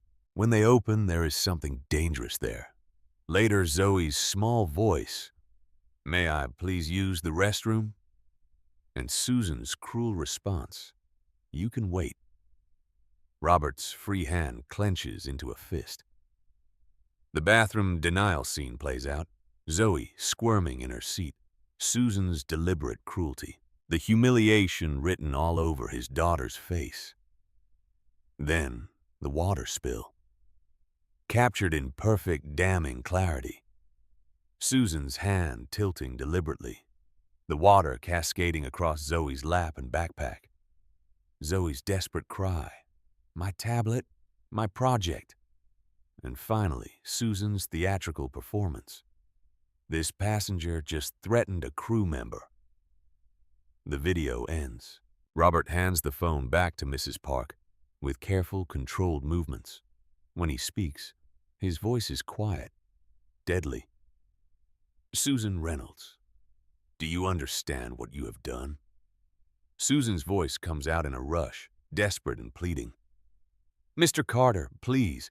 There has been a terrible misunderstanding. I was following safety protocols. The child was non-compliant and I had to ensure." "Stop talking." Robert's voice cuts through her excuses like a blade. "I just watched you targeting my young daughter, questioning her right to be in first class, suggesting her mother stole the money for her ticket, accusing my child of being a threat, denying her basic human dignity, destroying her property, then lying about being threatened when she objected to your abuse. Each sentence lands like a hammer blow. Susan flinches with every word. Raymond steps forward, his tablet in hand. "Sir, if I may, I have been documenting Ms. Reynolds' behavior for months now." Robert's eyes snap to him. "Show me." Raymond pulls up his files. Formal complaints from passengers of color, all dismissed by mid-level management. "I get the picture." Robert's voice is ice. He looks at Susan. "Complaints, all buried, all ignored, until today when you made the mistake of targeting my daughter." Susan's voice rises in pitch, panic seeping through. "Those complaints were investigated and found to be baseless. I was cleared every time." "Cleared by whom?" Robert pulls out his own phone, fingers flying across the screen. "Let me guess. Regional supervisor who has been with the company for months." Susan's face confirms it before she speaks. "Yes, he reviewed each case thoroughly and found the supervisor who I did not hire. The supervisor who was brought in by our former VP of operations, who I fired months ago for creating a hostile work environment." He is still scrolling through his phone, pulling up files. "The supervisor who, according to these records, has dismissed multiple complaints of discriminatory behavior in months, all from passengers of color, all against white flight attendants." Susan's face goes from ash to green. She's going to be sick. Raymond speaks up quietly. "I reported the pattern to HR multiple times. Nothing was done. Nothing was done because the system protected itself." Robert's voice is getting louder now, fury breaking through the professional veneer. "The system protected people like you, Susan, because addressing the problem would require admitting the problem existed, and that is on me. That is on my failure to ensure proper oversight. But that ends today, right now." He turns to Officer Harris. "What are the criminal implications here?" Officer Harris exchanges a glance with Officer Nguyen before answering. "Based on the video evidence and witness statements, we could potentially pursue charges of filing a false police report, child endangerment, and destruction of property. However, most of this falls under civil jurisdiction, discrimination, harassment, intentional infliction of emotional distress. David Mitchell steps forward. I will be filing a civil suit on Zoe's behalf against both Ms. Reynolds personally and Atlas Airlines corporately. This is textbook discrimination under the Civil Rights Act. We have video evidence, multiple witnesses, and a documented pattern of behavior. Robert nods. You will have the airline's full cooperation. Every document, every file, every complaint that was buried, all of it. Susan makes a choking sound. You cannot just... I am the CEO. Robert's voice drops to something quiet and lethal. I can do exactly what I want. And what I want is for you to understand the magnitude of what you have done. He moves closer to Susan, and she actually backs up against the wall. You did not just harass a passenger today, Susan. You terrorized a child. A young child who was traveling alone for the first time. A child who spent years working on a science project. A child whose mother worked herself to exhaustion to give her one nice experience. You took all of that, and you destroyed it because you could not stand seeing a black child in first class. That is not true. Susan's voice cracks. I never said anything about race. You did not have to. Raymond's voice is bitter. You just had a feeling about her, right? A feeling that made you watch her differently than every white child who boards alone. A feeling that made you question her belongings, her ticket, her right to exist in that space. Mrs. Park speaks up, her voice shaking with anger. I watched you smile at white passengers, offer them drinks, chat pleasantly. Then you turned to Zoe, and your entire demeanor changed. Your voice got cold. Your questions got invasive. You treated her like a criminal from the moment you saw her skin color. I was doing my job. Susan's voice rises to a shout, desperate, cornered. I was ensuring passenger safety by denying a young child the bathroom. Robert's voice matches hers in volume. By destroying her property. By accusing her of being a threat. That is your definition of safety. The hallway has gone silent. Other airport staff have stopped to watch. Passengers walking by slow down, phones coming out. Robert takes a breath, visibly pulling himself back under control. When he speaks again, his voice is quiet, but carries absolute authority. Susan Reynolds, you are terminated from Atlas Airlines effective immediately. You will be escorted from this airport by security. You will receive formal notice of your termination in writing soon. We will be cooperating fully with any civil or criminal proceedings against you, and I will personally ensure that every airline in this country knows exactly why you were fired. Susan's legs finally do give out. She slides down the wall, landing hard on the floor. Her hands cover her face. She is crying now, but they are tears of self-pity, not remorse. You cannot do this. The union cannot protect you from video evidence of you abusing a child. Robert's voice is final. Security. 2 airport security officers appear almost immediately. Robert nods towards Susan. Please escort Ms. Reynolds from the premises. She is no longer an employee of Atlas Airlines and is not to be on company property. The security officers help Susan to her feet. She is still crying, still protesting, but nobody is listening anymore. They lead her away down the corridor, her voice fading as she goes. Zoe watches her go, and something in her small chest loosens. The woman who terrorized her is gone. Really gone. Robert kneels in front of his daughter again. His voice is gentle now, all the hardness gone.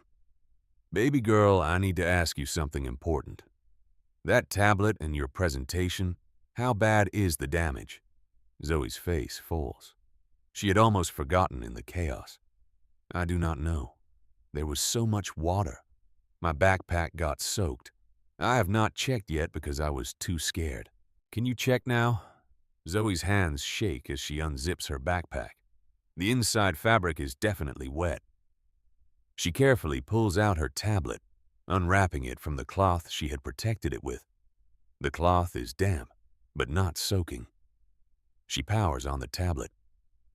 Everyone holds their breath. The screen flickers, comes to life. Her presentation file is right there on the home screen. Zoe opens it with trembling fingers, scrolls through. All the slides are intact. Perfect. Untouched. It is okay, she breathes. It is okay, the cloth protected it. Relief floods through her, but it is short-lived. She checks the time on her phone. Registration is closing soon. They are in Indianapolis, not Chicago. Even if they left right this second, there is no way to make it. Her face crumbles again. But it does not matter. I am still going to miss registration. All that work, all Mama's sacrifice, and I am going to miss it. Robert's smile is small, but genuine. We will make it. I promise. He stands and pulls out his phone, dials. Someone answers on the first ring. This is Carter. I need the company jet ready at Indianapolis International right away. Flight plan to Chicago. Priority clearance. Yes, now. He listens for a moment. I do not care what other requests are pending. This is priority one. He ends the call and looks at Zoe. Get your things. We are going to Chicago. Zoe's mouth falls open. But how? The commercial flight? We are not taking a commercial flight, baby girl. We are taking my plane. The reality of who her father is hits Zoe all over again. The CEO of Atlas Airlines. The man who runs the entire company. The man who has a private jet waiting for his command. Mrs. Parks steps forward. Mr. Carter, if I may, I would like to accompany you as a witness to what happened today, and because I want to see this young lady compete. David Mitchell nods. I should come as well. We will need formal statements for the lawsuit. Raymond speaks up. Sir, I would like to come too. I want to see Zoe compete. After everything she has been through today, she deserves to have people cheering for her. Robert looks at the three of them. These strangers who stood up for his daughter when she had no one, who witnessed her trauma, who refused to stay silent. You are all welcome. He turns to Officer Harris. Are we free to go? Officer Harris glances at her partner. Officer Nguyen nods. We have the video evidence and multiple statements. We know how to reach you if we need anything else. Go. Get that little girl to her competition. Robert takes Zoe's hand. Let us go make your mama proud. They move through the terminal quickly. Robert's phone is pressed to his ear, making call after call. Arrangements, clearances, notifications. Zoe's mind is spinning. A short while ago, she was being terrorized by Susan Reynolds. Now she is about to board a private jet with her father, the CEO. It does not feel real. They exit through a private door that Robert's badge unlocks. A car is already waiting. Black SUV, driver standing ready. Sir, the jet is ready. They pile into the SUV. The driver navigates through service roads Zoe did not even know existed. Past commercial terminals, past cargo areas, to a section of the airport where sleek private jets sit waiting. One of them has Atlas Airlines corporate logo on the tail. The engines are already running. A flight crew stands ready at the stairs.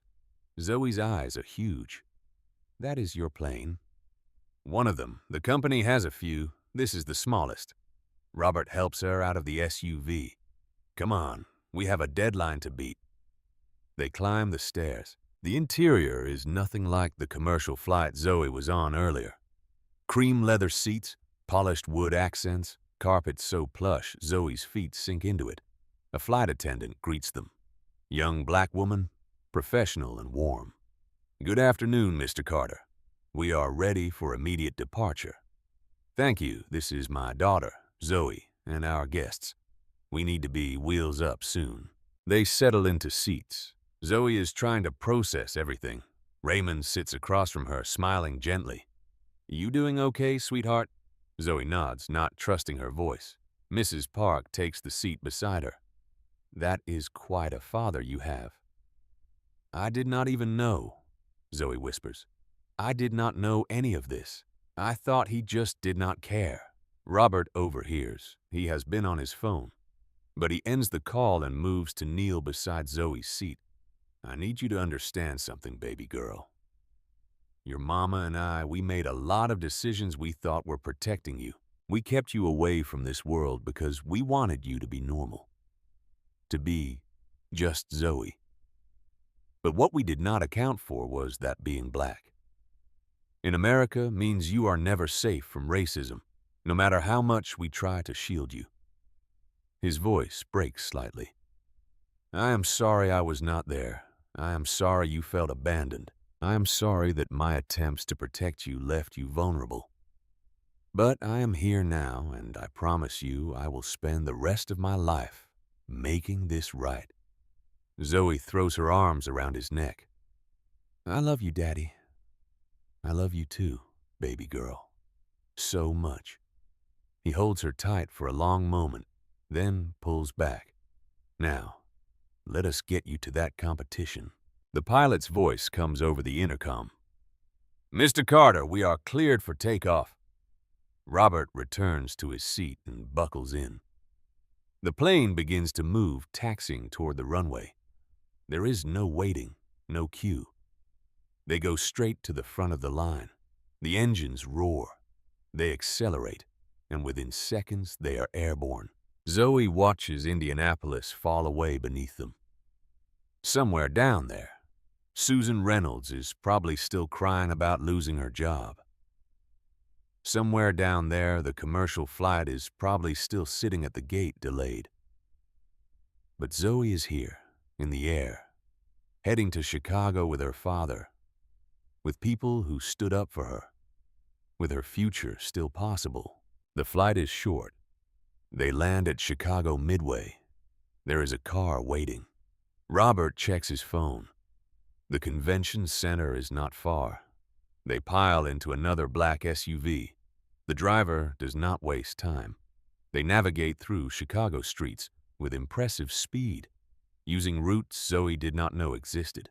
Robert is on his phone again. "Yes, this is Robert Carter. I need to speak to the director of the Young Scholars Competition." "Yes, I will hold." A moment passes. Then, "This is Robert Carter, CEO of Atlas Airlines. I'm calling about a student registered for today's competition, Zoe Carter." "Yes, that is my daughter. We had an incident involving racial discrimination on one of my flights that has delayed her arrival. I'm aware registration closes soon. We are currently close. I am asking for a short extension as a courtesy." He listens. His jaw tightens. "I understand you have rules. I am asking you to consider the exceptional circumstances. My daughter was terrorized by one of my employees, her property was nearly destroyed, and she spent the last stretch dealing with police and airport security, all because of racial profiling." He pauses. "Yes, I have video evidence, multiple witnesses. It will be all over the news by tomorrow." Another pause. "I am not threatening you. I am asking you to show some compassion for a child who has been through trauma today. A short extension, that is all I am asking." Zoe holds her breath.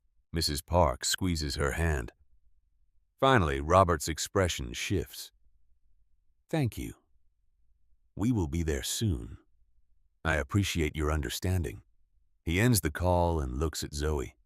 "You have a little extra time. We are going to make it."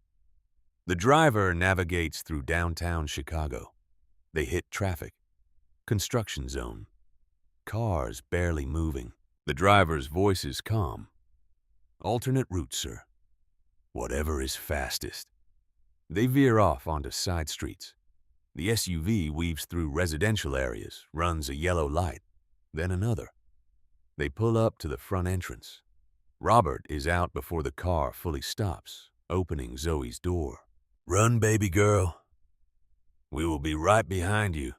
Zoe grabs her backpack and runs through the doors, past security, following signs for the Young Scholars competition. She can see the registration desk. There is a woman there, mid-50s, wearing a name tag, the director. Zoe's shoes slap against the polished floor. Her breath comes in gasps. Her backpack bounces against her spine. She reaches the desk just in time. Zoe Carter, she gasps out. I am here to register.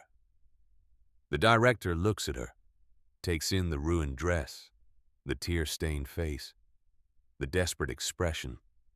Her face softens. Welcome, Zoe. Your father called. I am sorry for what you went through today. She slides a registration packet across the desk. You are checked in? Your presentation slot is tomorrow, room 304. Zoe's legs nearly give out with relief. Thank you so much. Behind her, the doors open again.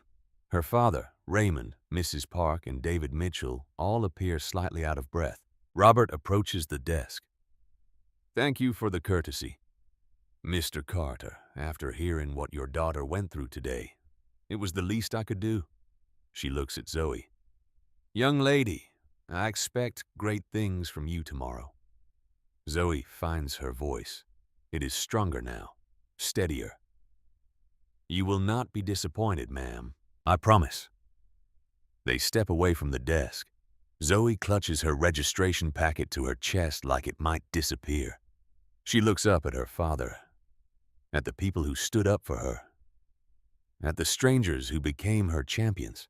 I cannot believe we made it. Robert kneels and cups her face in his hands. You made it because you are strong, because you survived something horrible today, and you did not give up, because you are your mother's daughter, and my daughter, and we do not quit, ever.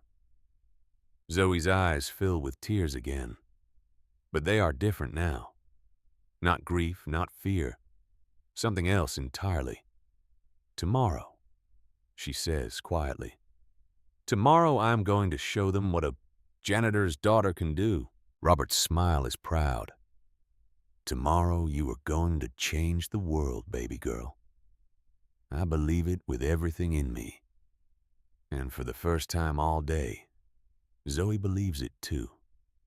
That evening, Robert takes Zoe to a hotel suite that costs more per night than her mama makes in a month. Floor-to-ceiling windows overlook Lake Michigan. The suite has 2 bedrooms, a living room bigger than their entire apartment back home, and a bathroom with a tub Zoe could swim in. But Zoe barely notices any of it. She sits on the edge of the massive bed, still in her ruined Sunday dress, staring at her hands. Robert emerges from the bathroom with a warm washcloth.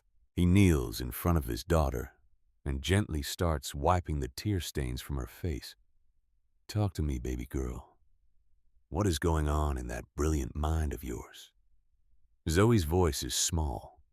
I keep thinking about what she said. About Mama. About how a janitor cannot afford nice things for her daughter. Robert's hand stills. Zoe. She is right, though, is not she? Mama cannot afford these things. She works herself half to death, and we still barely make rent. She works multiple jobs for months to buy me that tablet and that ticket. Multiple jobs, Daddy. She comes home so tired she can barely stand. Sometimes she falls asleep eating dinner because she is so exhausted. The words pour out now, years of watching her mother sacrifice everything. I see how hard she works. I see the bills she hides from me. I see her crying when she thinks I'm asleep because she cannot figure out how to pay for my school supplies. And that woman today, she looked at Mama's sacrifice like it was nothing. like it was suspicious, like we must have done something wrong to have one nice thing. Robert pulls Zoe into his arms, and she breaks down completely. Great heaving sobs that shake her entire body. That is what they think of us, is not it? That we do not deserve nice things. That if we have them, we must have stolen them or tricked someone or done something wrong. We cannot just work hard and save and sacrifice. We have to be criminals. No, baby, no. Robert's voice is thick with emotion. What that woman thinks, what people like her think, that says everything about them and nothing about you or your mama. Your mother is the strongest, most dedicated woman I've ever known.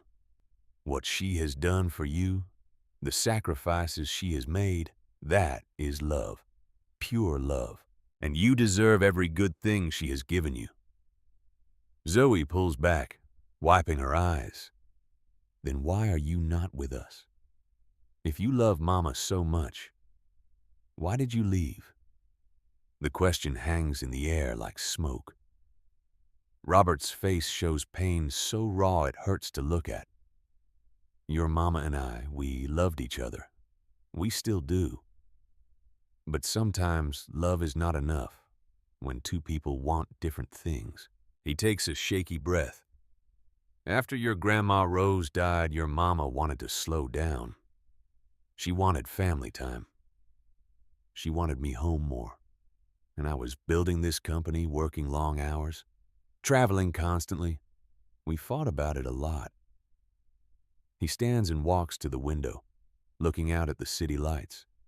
I offered to bring you both into the world, to move you into a big house, to give Denise a life where she did not have to work herself to exhaustion. But your mama, she is proud. She did not want my money. She wanted me, my time, my presence, things I could not give her and run this company at the same time.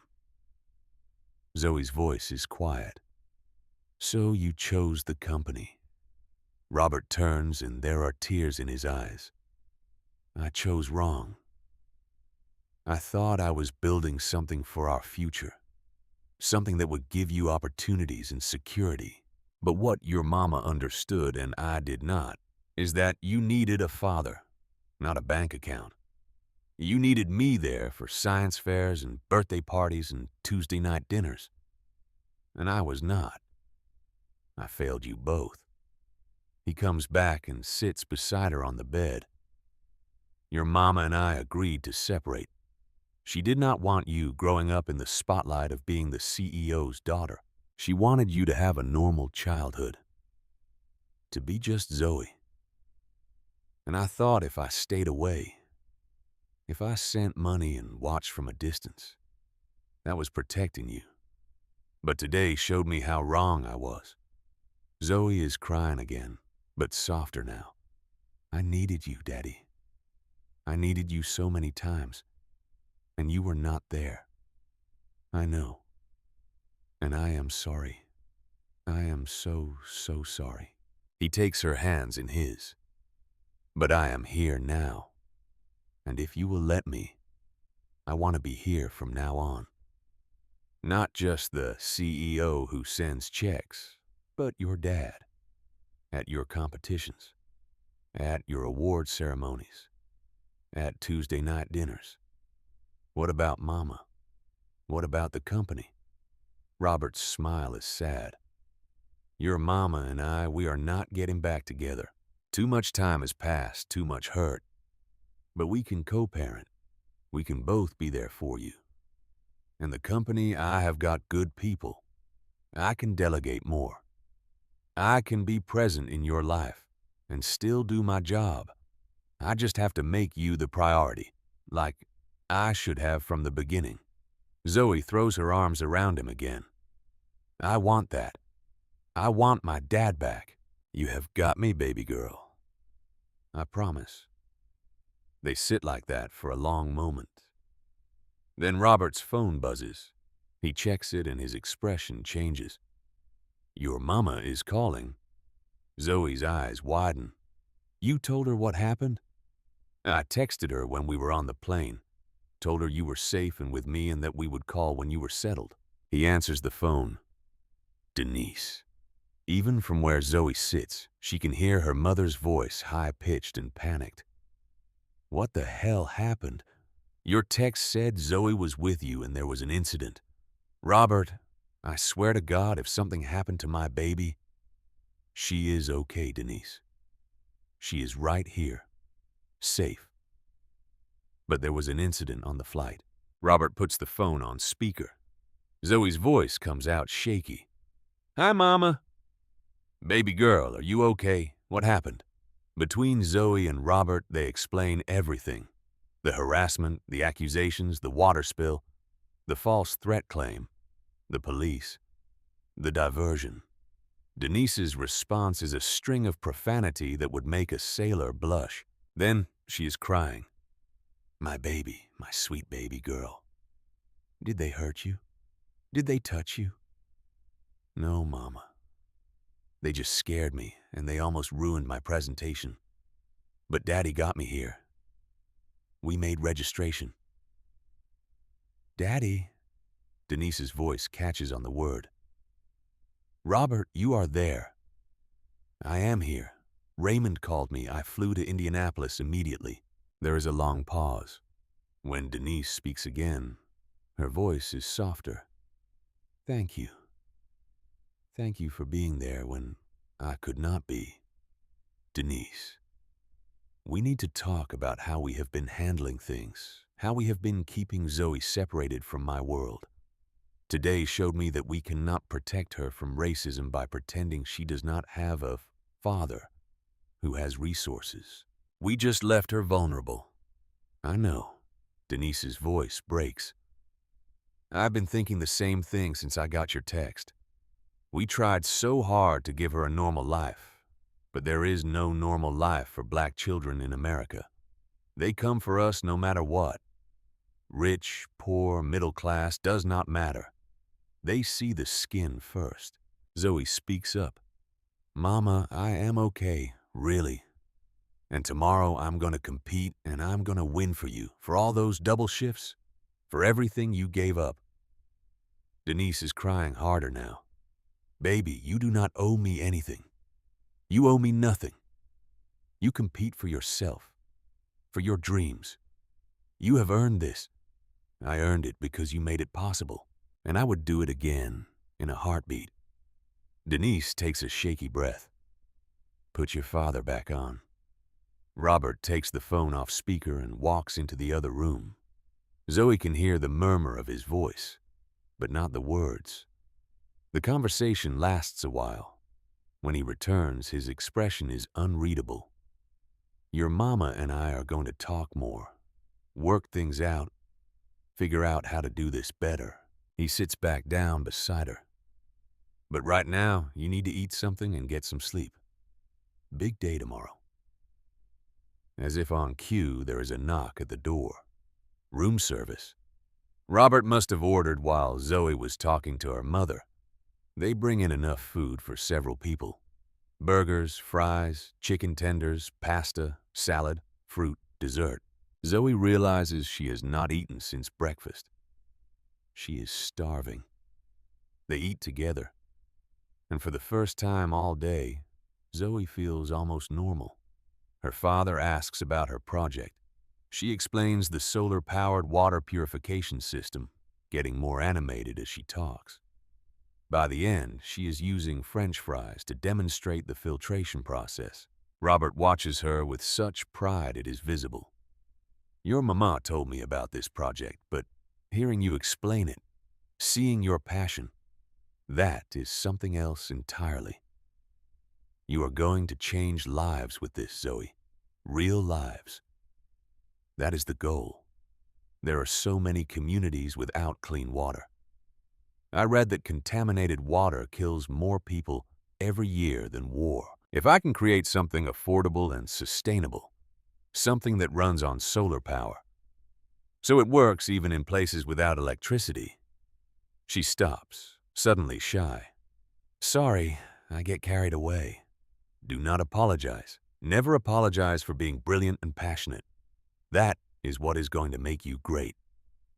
After dinner, Robert helps Zoe review her presentation one more time. He asks questions, challenges her data, plays devil's advocate.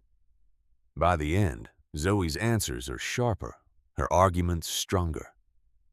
At bedtime, he finally sends her to bed. Get some sleep, baby girl. Tomorrow, you show them what Zoe Carter can do.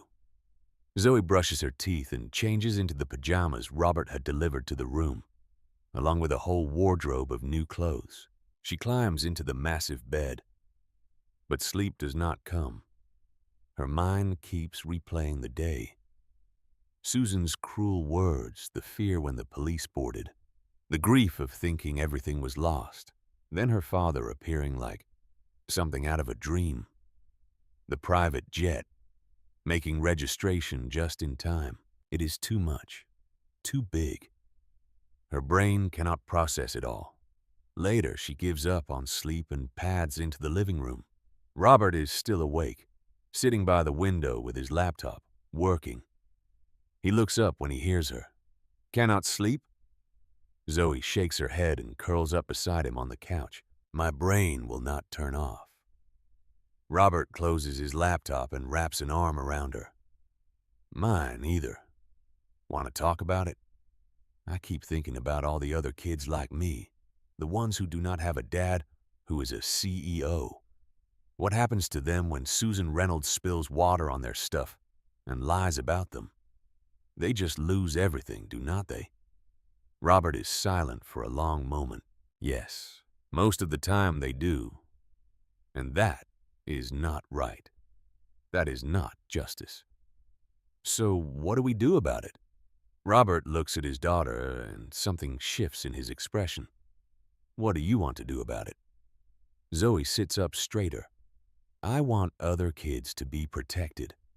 I want there to be a way for them to report people like Susan and actually have something happen. I want airlines to take this seriously. Then we will make that happen. Robert pulls out his phone and starts typing notes. What else? Training. Real training. Not just watching a video and checking a box. Training that makes people understand that their bias is not just wrong. It is dangerous. It almost destroyed my whole future today.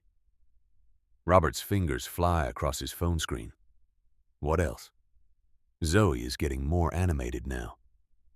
A passenger bill of rights. Something that says exactly what crew members can and cannot do. Something that protects passengers from being targeted. And an oversight committee that is actually independent, not just company people covering for each other. Keep going. And the people on the oversight committee should be diverse, not just all white people deciding what is and is not discrimination. People who have lived it. People who understand. Robert smiles fierce with pride.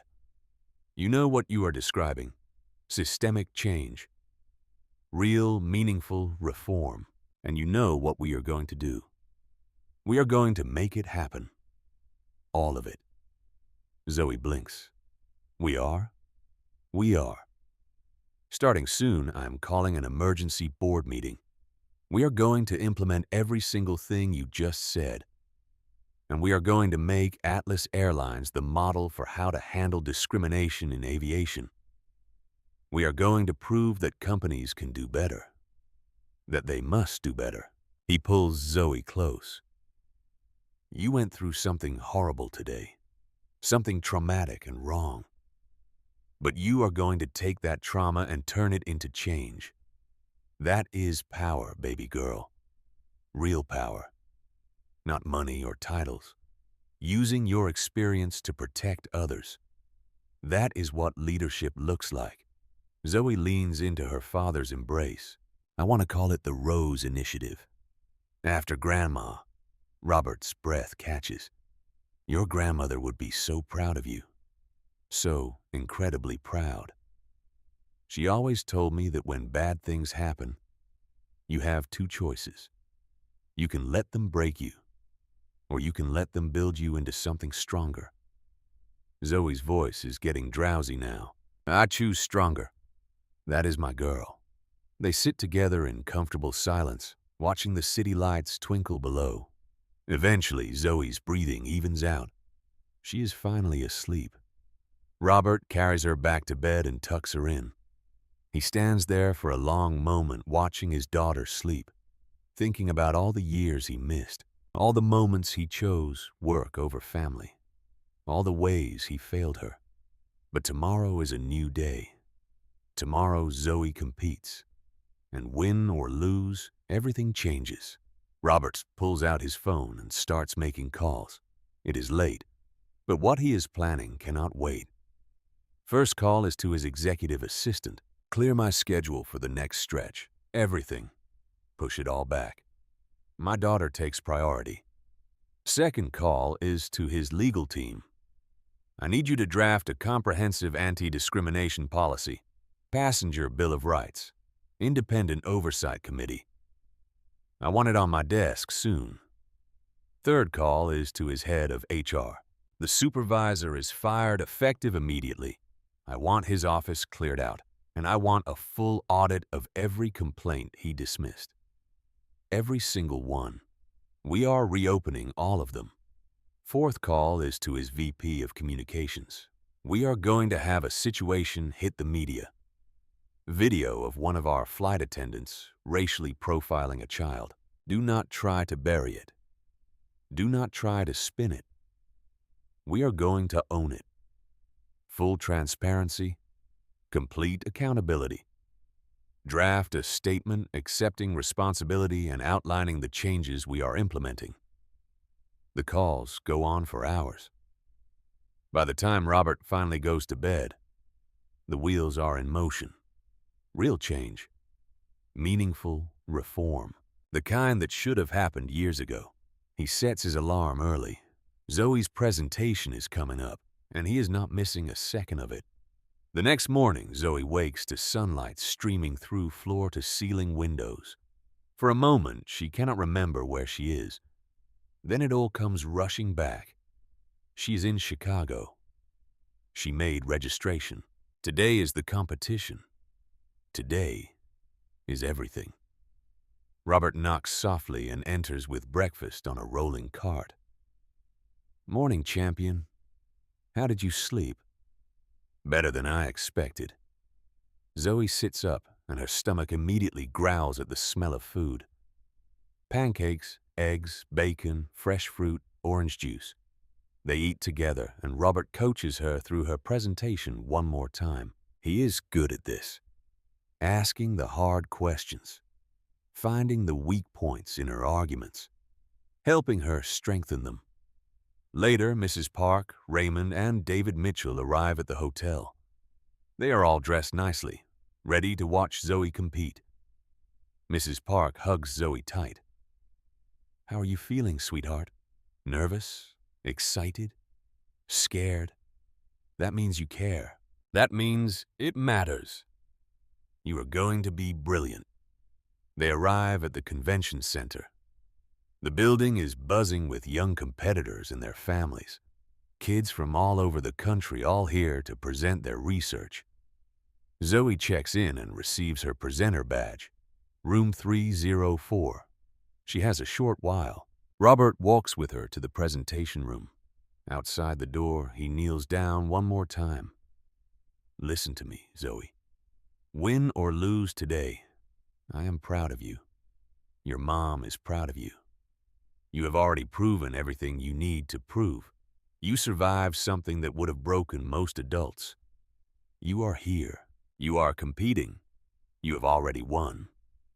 Zoe's eyes fill with tears, but she blinks them back. I'm going to do my best. I know you are. Now go show them what a janitor's daughter can do. Zoe takes a deep breath and walks into the room. There is a panel of 5 judges, 3 men, 2 women. Different races, different ages. They look serious, intimidating. The head judge, an older black woman, smiles kindly. Whenever you are ready, dear. Zoe sets up her tablet, connects it to the projector. Her hands are shaking, but her voice is steady when she begins. Good morning. My name is Zoe Carter, and today I'm going to tell you about a water purification system that could save millions of lives. She launches into her presentation. The first few slides, her voice wavers, but as she gets into the science explaining the filtration process and the solar power integration, her confidence grows. She talks about communities without clean water, shows statistics about waterborne diseases, explains how her system addresses these issues affordably and sustainably. The judges start asking questions, hard questions, technical questions. Zoe answers every single one. When she does not know something, she admits it honestly and explains how she would research it further. When they challenge her data, she defends it with additional sources. The time flies by. When the head judge finally says, "Thank you, Ms. Carter," Zoe realizes she has been presenting longer than expected. They gave her extra time because her answers were so thorough.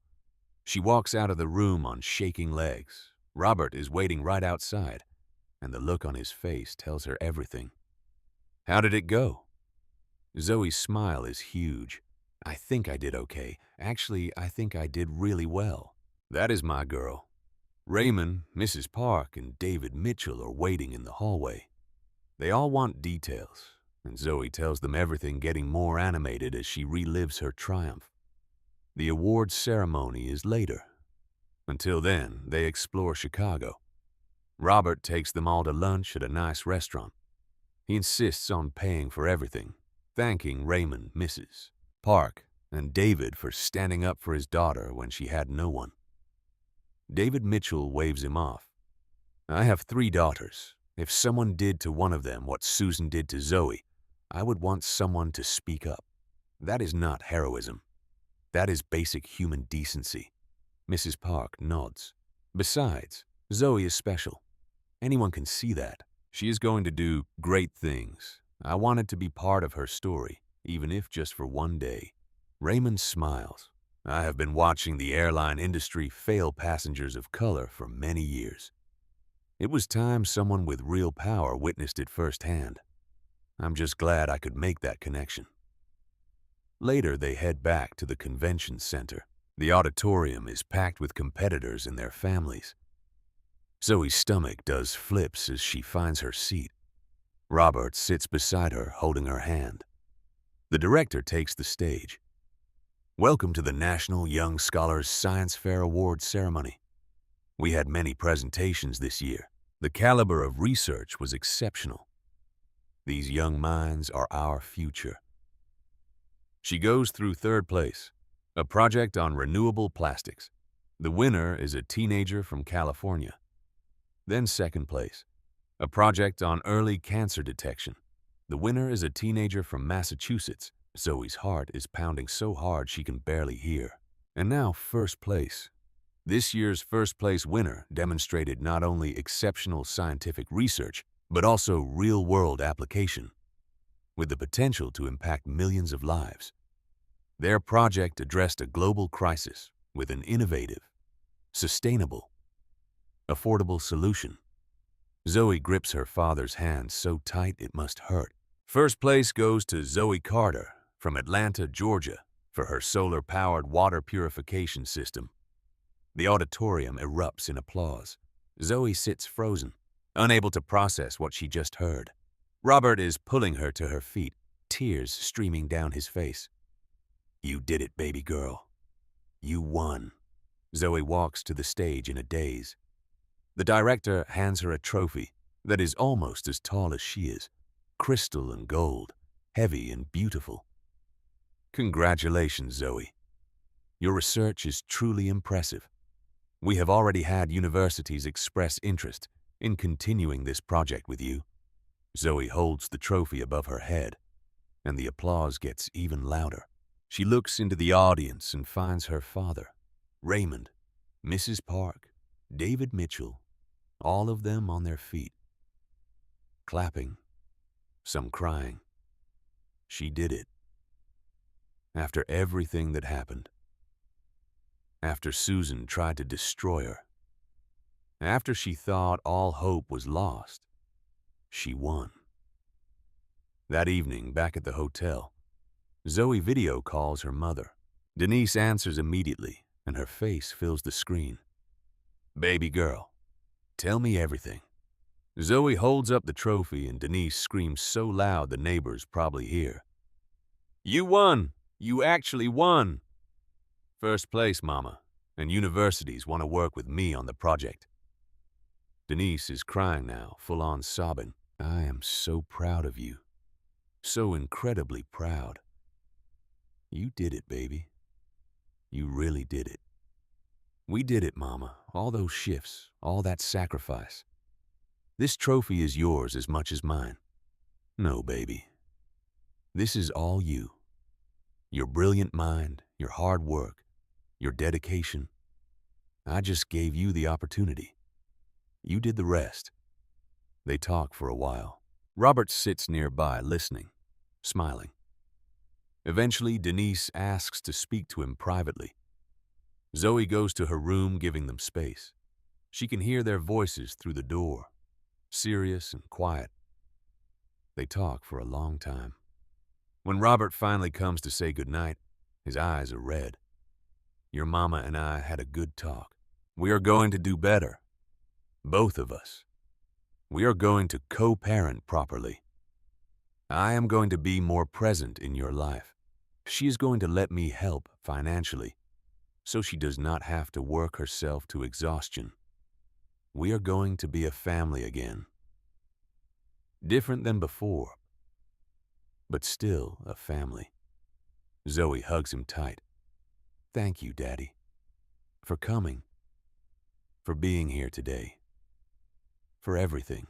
Thank you for giving me another chance to be your father." That night, Zoe falls asleep with her trophy on the nightstand beside her bed, city lights from below making it sparkle like a promise of everything yet to come. Days later, Zoe and Robert fly back to Atlanta together on the company jet. Zoe clutches her first-place trophy the entire flight, still hardly believing it is real. Every few minutes she touches it just to make sure it is still there, solid and heavy, and proof that she actually won. Robert watches her with a smile that has not left his face since the award ceremony. "You know that trophy is gonna need its own seat if you keep holding it like that." Zoe grins. "I am never letting it go, ever.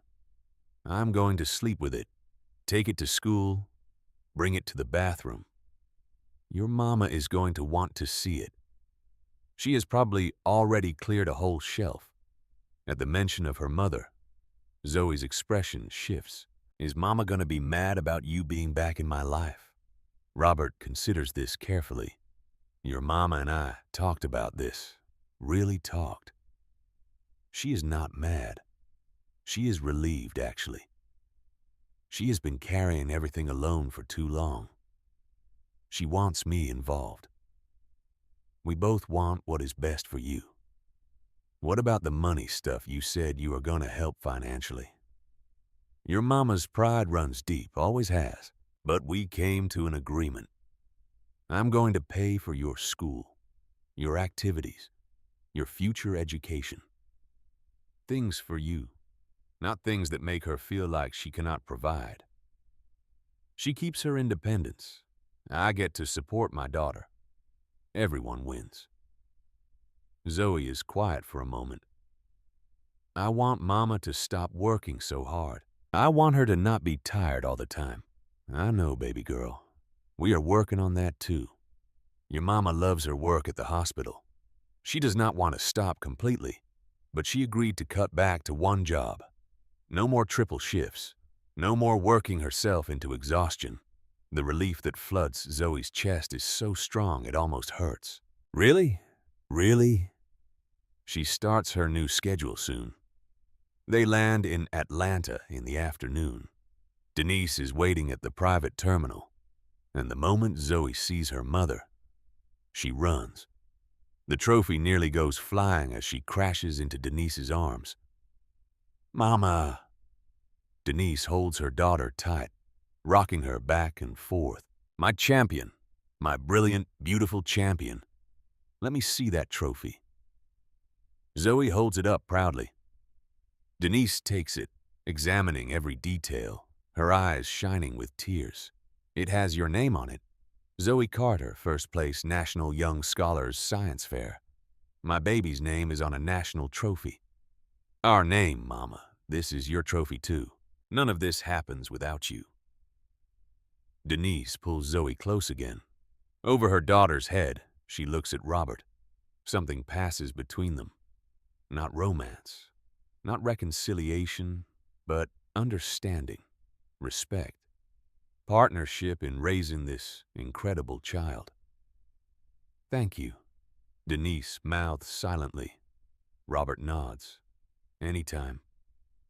They drive Zoe home in Robert's car, and when they pull up to the small apartment building in a neighborhood that has seen better days, Robert's face shows pain. This is where his daughter lives, where she has lived while he stayed in luxury hotels and penthouses. Inside the apartment, it is exactly as Zoe described. Small, cramped, but clean and filled with love. Denise has indeed cleared an entire shelf for the trophy right above the small TV in the living room. Zoe places it there carefully, then steps back to admire it. It looks almost comical, this gleaming symbol of excellence in their modest living room. But it also looks right. It belongs here. Denise makes them all dinner. Nothing fancy, just spaghetti and meatballs. But it is the best meal Robert has had in months, because he is eating it with his daughter and the woman he once loved.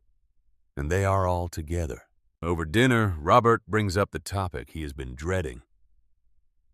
Zoe, I need to talk to you about something important, about what happened on that flight. Zoe's fork freezes halfway to her mouth. She has not thought about Susan and that horrible day since the competition. She has been too happy, too focused on her win. But now it all comes rushing back. What about it? The video Mrs. Park took has gone viral. It has been viewed by millions in the last stretch. The media has picked it up. It is everywhere. Denise's face goes pale. Millions of people have seen my baby being harassed. Not just seen, they are outraged. There are protests planned outside Atlas Airlines offices in cities. The hashtag Justice for Zoe is trending. Congress is calling for hearings on discrimination in aviation. Zoe's eyes widen. Congress because of me. Because of what happened to you, because it shines a light on something that happens every single day to passengers of color. You are not the first child this has happened to, Zoe. You're just the first one where the CEO's daughter was the victim, and the whole thing was caught on camera. Robert pulls out his tablet and shows them the news coverage.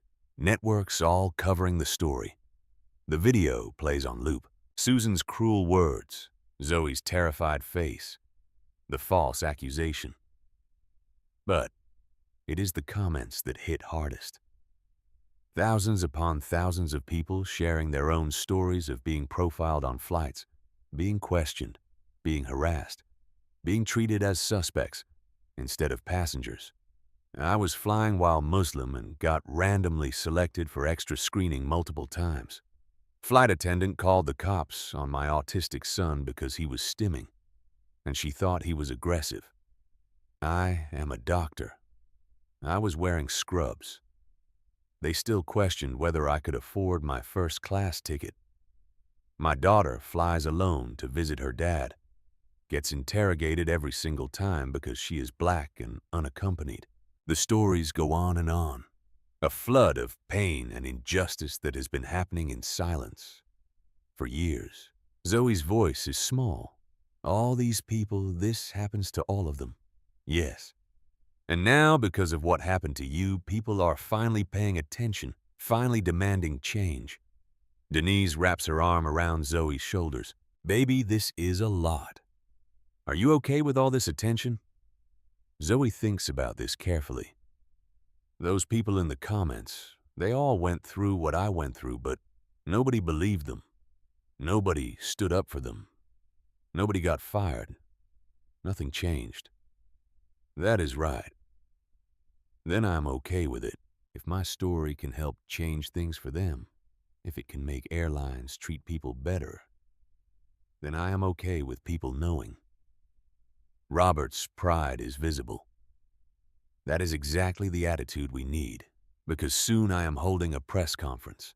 I am announcing the changes Atlas Airlines is implementing, the Rose Initiative named after your grandmother, and I would like you to be there with me. Zoe's eyes go huge. A press conference with cameras and reporters. You do not have to. I can do it alone, but I think it would be powerful for people to see you, to hear from you, to understand that you are not just a victim.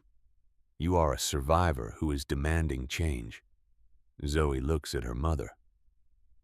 Denise's expression is complicated, protective, worried, but also proud.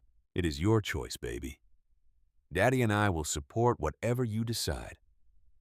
Zoe squares her small shoulders.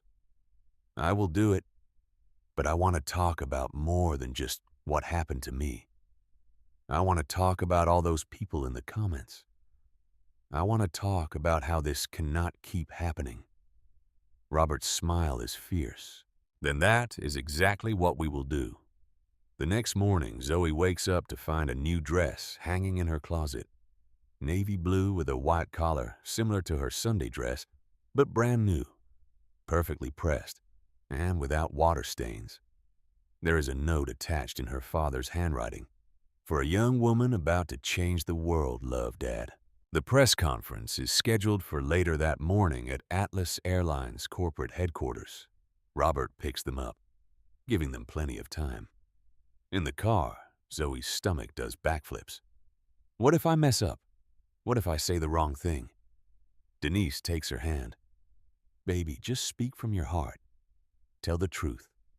That is all you need to do. Your mom is right, Robert adds. Do not worry about sounding perfect. Just be honest. That is what people need to hear. They arrive at the building, and Zoe is struck by how massive it is. Glass and steel towering over downtown Atlanta. Her father's name is on a plaque by the door. Robert Carter, Chief Executive Officer. Inside the lobby is packed. Reporters, camera crews, photographers. The moment they spot Zoe, cameras start flashing. Robert's hand is protective on her shoulder as they navigate through the crowd. No questions yet, please. We will address everything at the conference. They take an elevator to the top floor, the executive level. Everything here screams wealth and power. It is so different from Zoe's small apartment that it feels like a different planet. In the conference room, Raymond is waiting. He is wearing a new suit, looking professional and dignified. When he sees Zoe, his face lights up. There is my favorite scientist. You ready for this? Zoe nods, not trusting her voice. Mrs. Park is there too, and David Mitchell. Both dressed professionally, both smiling at Zoe with encouragement. We are here as witnesses, Mrs. Park explains, to support you and to tell our part of the story. At the scheduled time, they walk into a room filled with reporters. Cameras flash like lightning. Microphones bristle like a forest. Robert steps to the podium and the room falls silent. Good morning. Thank you all for coming. Days ago, something happened on one of my aircraft that should never happen anywhere. My young daughter was racially profiled, harassed, and falsely accused by one of my employees. The incident was captured on video by a brave passenger, and that video has now been seen by millions. He pauses, letting that sink in. I am here today to take full responsibility for the culture that allowed this to happen. This was not just one bad employee. This was a systemic failure. We had complaints about this flight attendant's behavior for months. Formal complaints from passengers of color. All of them were dismissed by mid-level management without ever reaching my desk. Reporters start shouting questions, but Robert holds up his hand. I am not taking questions yet. I need you to hear what we are going to do about this.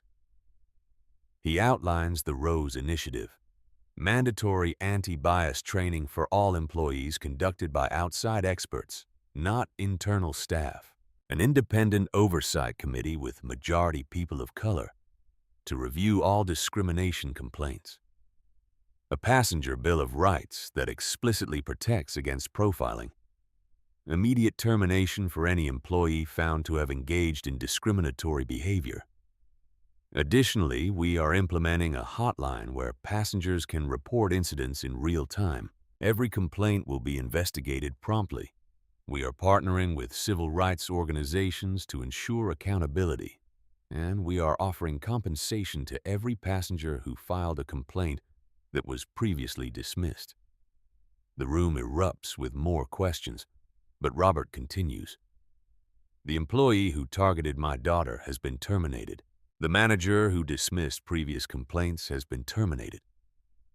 We are conducting a top-to-bottom review of our entire corporate culture, and we will not stop until Atlas Airlines is the gold standard for inclusive, respectful aviation. He steps back from the podium.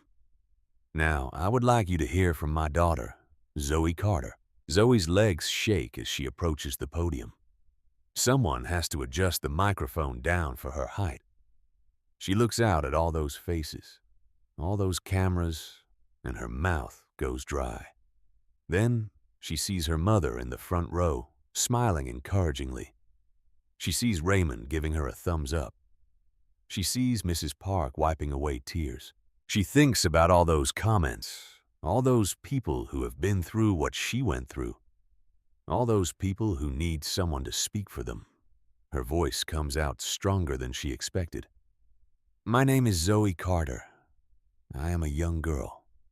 Days ago, I was flying to Chicago for the National Young Scholars Science Fair. I was in first class because my mama worked multiple jobs for months to buy me that ticket. She sacrificed everything to give me that opportunity. Her voice wavers, but does not break. A flight attendant named Susan Reynolds decided I did not belong there. She questioned how my mama could afford nice things. She suggested we must have stolen or tricked someone. She denied me the bathroom. She spilled water on my science project and then lied and said I threatened her. She tried to destroy everything my mama worked for, everything I worked for. Zoe's hands grip the podium. I am standing here today because I am lucky. Lucky my father has power. Lucky there was a passenger recording. Lucky people stood up for me. But there are thousands of kids who are not lucky, who go through what I went through and nothing happens. Nobody believes them. Nobody gets fired. Nothing changes. Her voice gets louder now, stronger. I won first place at that science fair. I am designing water purification systems that could save millions of lives. But Susan Reynolds did not see that. She did not see a scientist or a scholar or even a child. She just saw my skin color and decided I was a problem. The room is dead silent. Every reporter is leaning forward, hanging on her words. That has to stop. Not just at Atlas Airlines, everywhere. We cannot keep treating people like criminals just because of how they look. We cannot keep denying people dignity and respect because of their race. We cannot keep destroying children's futures because of our own prejudice. Zoe looks directly into the cameras. My grandmother Rose used to say that when bad things happen, you have two choices. You can let them break you, or you can let them build you into something stronger. I choose stronger, and I hope everyone watching chooses stronger too. Do not stay silent when you see discrimination. Do not look away when someone is being harassed. Speak up. Record it. Report it. Be the person I needed on that flight before Raymond and Mrs. Park and Mr. Mitchell stood up for me.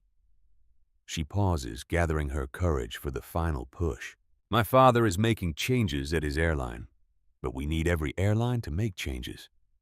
Every company, every school, every place where people interact.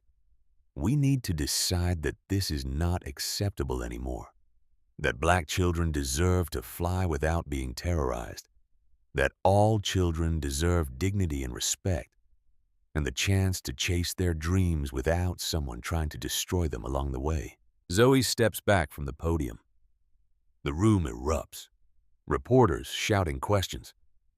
Cameras flashing. But Zoe just walks back to her mother, who pulls her into a fierce embrace. "I am so proud of you," Denise whispers. "So incredibly proud." Robert fields questions for another stretch. The reporters want to know everything. How much the changes will cost, whether other airlines will follow suit, what happened to Susan Reynolds, whether there will be lawsuits. Robert answers honestly. Yes, there will be significant costs. He hopes other airlines will follow their example. Susan has been terminated and is facing potential civil suits. Atlas Airlines will not be pursuing legal action against passengers who speak out about discrimination. When the press conference finally ends, Zoe is exhausted. The adrenaline has worn off and she feels like she could sleep for a week. But the day is not over. That evening, Denise cooks a big dinner at the apartment. Robert is there and Raymond, Mrs. Park, and David Mitchell. They all squeeze around the small table that is really meant for two people eating Denise's pot roast and sharing stories. Mrs. Park talks about her first great-grandchild born recently, a little girl named after the brave child who inspired her grandmother to stand up. David Mitchell shares that his firm is taking on pro bono cases of passengers who were discriminated against on flights, all because of Zoe's story. Raymond reveals that other flight attendants have come forward with complaints about colleagues engaging in discriminatory behavior. The floodgates have opened and Robert announces that other airlines have reached out asking for information about the Rose Initiative. They want to implement similar programs.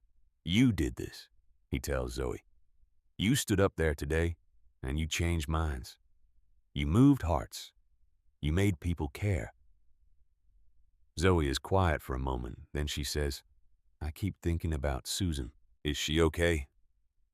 The adults exchange glances. Denise speaks gently. "Baby, that is very compassionate of you. But Susan made her choices. She chose to be cruel. She chose to lie. She is facing consequences now, and that is appropriate. I know. I just wonder if she understands why what she did was wrong or if she just thinks she got caught." Robert's expression is serious. "That is a very perceptive question, and honestly, I do not know. Some people learn from consequences. Some people just get bitter. But either way, she cannot hurt other children now. That is what matters." The evening winds down. Mrs. Park and David Mitchell say their goodbyes, exchanging contact information with Zoe and promising to stay in touch. Raymond lingers a bit longer. He pulls Zoe aside. "I want you to know something. I have been flying for many years. I have seen hundreds of incidents like what happened to you, and I stayed silent for most of them because I was scared. Scared of losing my job. Scared of being labeled a troublemaker. But watching what Susan did to you, I could not stay silent anymore." He kneels down to her level.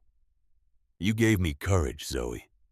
A young girl gave a grown man courage to do the right thing. Thank you for that." Zoe hugs him tight. "Thank you for calling my dad. Thank you for standing up for me. Always, little one. Always." After everyone leaves, it is just Zoe, Denise, and Robert. They sit in the small living room, the first place trophy gleaming on its shelf. "What happens now?" Zoe asks. Robert and Denise exchange a look. "Now we figure out our new normal," Denise says. "Your father and I are going to co-parent. He is going to be part of your life. A real part, not just video calls and birthday cards. I'm going to be here, Robert adds, for science fairs and parent-teacher conferences and Tuesday night dinners. For the big stuff and the small stuff. For all of it. What about Mama's work? Denise smiles. Starting soon, I am working just one job. Day shift at the hospital, normal hours. I will be home for dinner every night. Home to help with homework. Home to tuck you in. Tears spring to Zoe's eyes. Really? Really, baby? Your father and I worked it out. He is going to help with expenses so I do not have to kill myself working. I can just be your mama again. Present. Rested. There. Zoe throws herself into her mother's arms. I missed you, Mama. Even when you were there, you were so tired you were kind of not there. Denise is crying now, too. I know, baby, I know, but that is over. I promise. They sit together, the three of them, in this small apartment that suddenly feels full of possibility. I have one more question, Zoe says quietly. All those people online sharing their stories about being discriminated against, what happens to them? Does the Rose Initiative help them too? Robert nods. We are setting up a fund. Anyone who has experienced discrimination in aviation can apply for support. Legal fees if they want to pursue action. Counseling if they need it. Financial assistance if discrimination cost them opportunities. We cannot undo what happened to them, but we can help them move forward. I want to help with that. I want to talk to other kids who went through what I went through. Denise looks worried. Baby, that is a lot to take on. You are young. I'm young and I just won a national science fair and gave a press conference to reporters. I think I can handle talking to kids who need someone to understand. Robert's laugh is surprised and proud. You know what? You are right. If you want to be part of this, we will make it happen. But on your terms. When you are ready, no pressure. That night after Robert leaves and Denise tucks her into bed, Zoe lies awake thinking about everything that has happened. She thinks about Susan's cruel words and how they made her feel small and worthless. She thinks about the terror of seeing police board the plane. She thinks about her father appearing like something out of a dream. She thinks about standing at that podium, her voice shaking but strong, telling the truth to the whole world. She thinks about all those people sharing their stories, all those people who needed someone to speak for them. And she thinks about her grandmother Rose, who always said bad things could build you stronger. Zoe reaches over and touches her trophy, solid and real in the darkness. She survived. She won. She spoke up. She changed things. Tomorrow, she goes back to being a regular young girl. School and homework and playing with friends. But she is different now. She knows what it feels like to stand up when everything inside you is screaming to hide. She knows what it feels like to turn trauma into action. She knows what it feels like to use your voice as a weapon against injustice. And she knows with absolute certainty that this is just the beginning. Because Zoe Carter is not just a young girl who won a science fair. She is a survivor who refused to stay silent. She is a voice for the voiceless. She is proof that change is possible when people choose courage over comfort.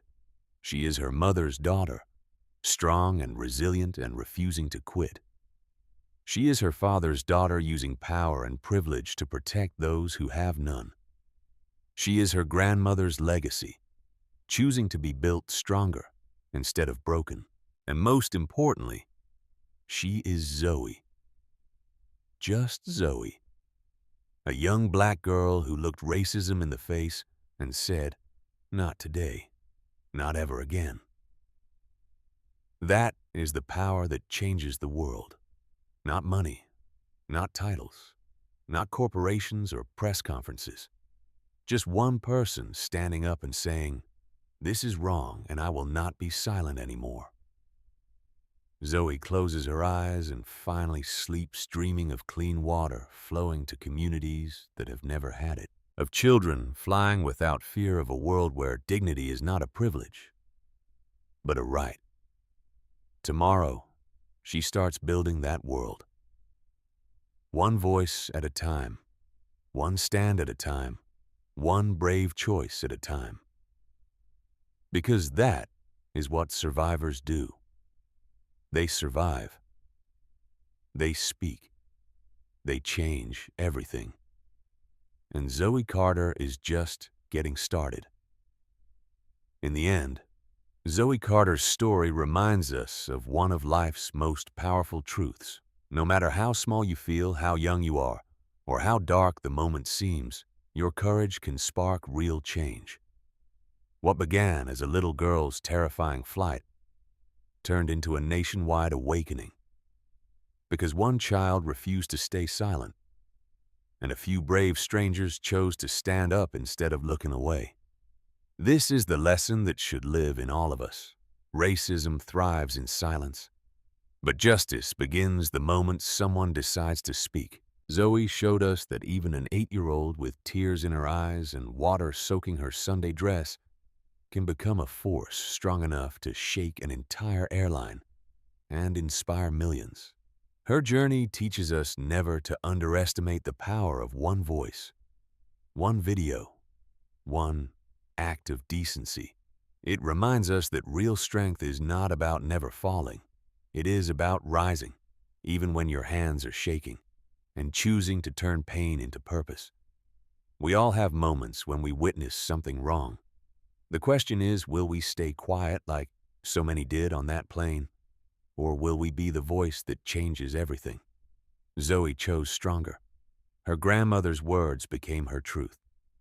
When bad things happen, you can let them break you, or you can let them build you into something unbreakable. If Zoe's story touched your heart the way it touched mine, drop a comment below and tell me, what would you have done if you were sitting on that plane? Would you have spoken up? And most importantly, what lesson will you carry with you after watching this? Hit that subscribe button and turn on notifications so you never miss stories that restore your faith in humanity and justice. Your support helps us keep sharing these powerful messages. Thank you for being here. Together, we choose stronger.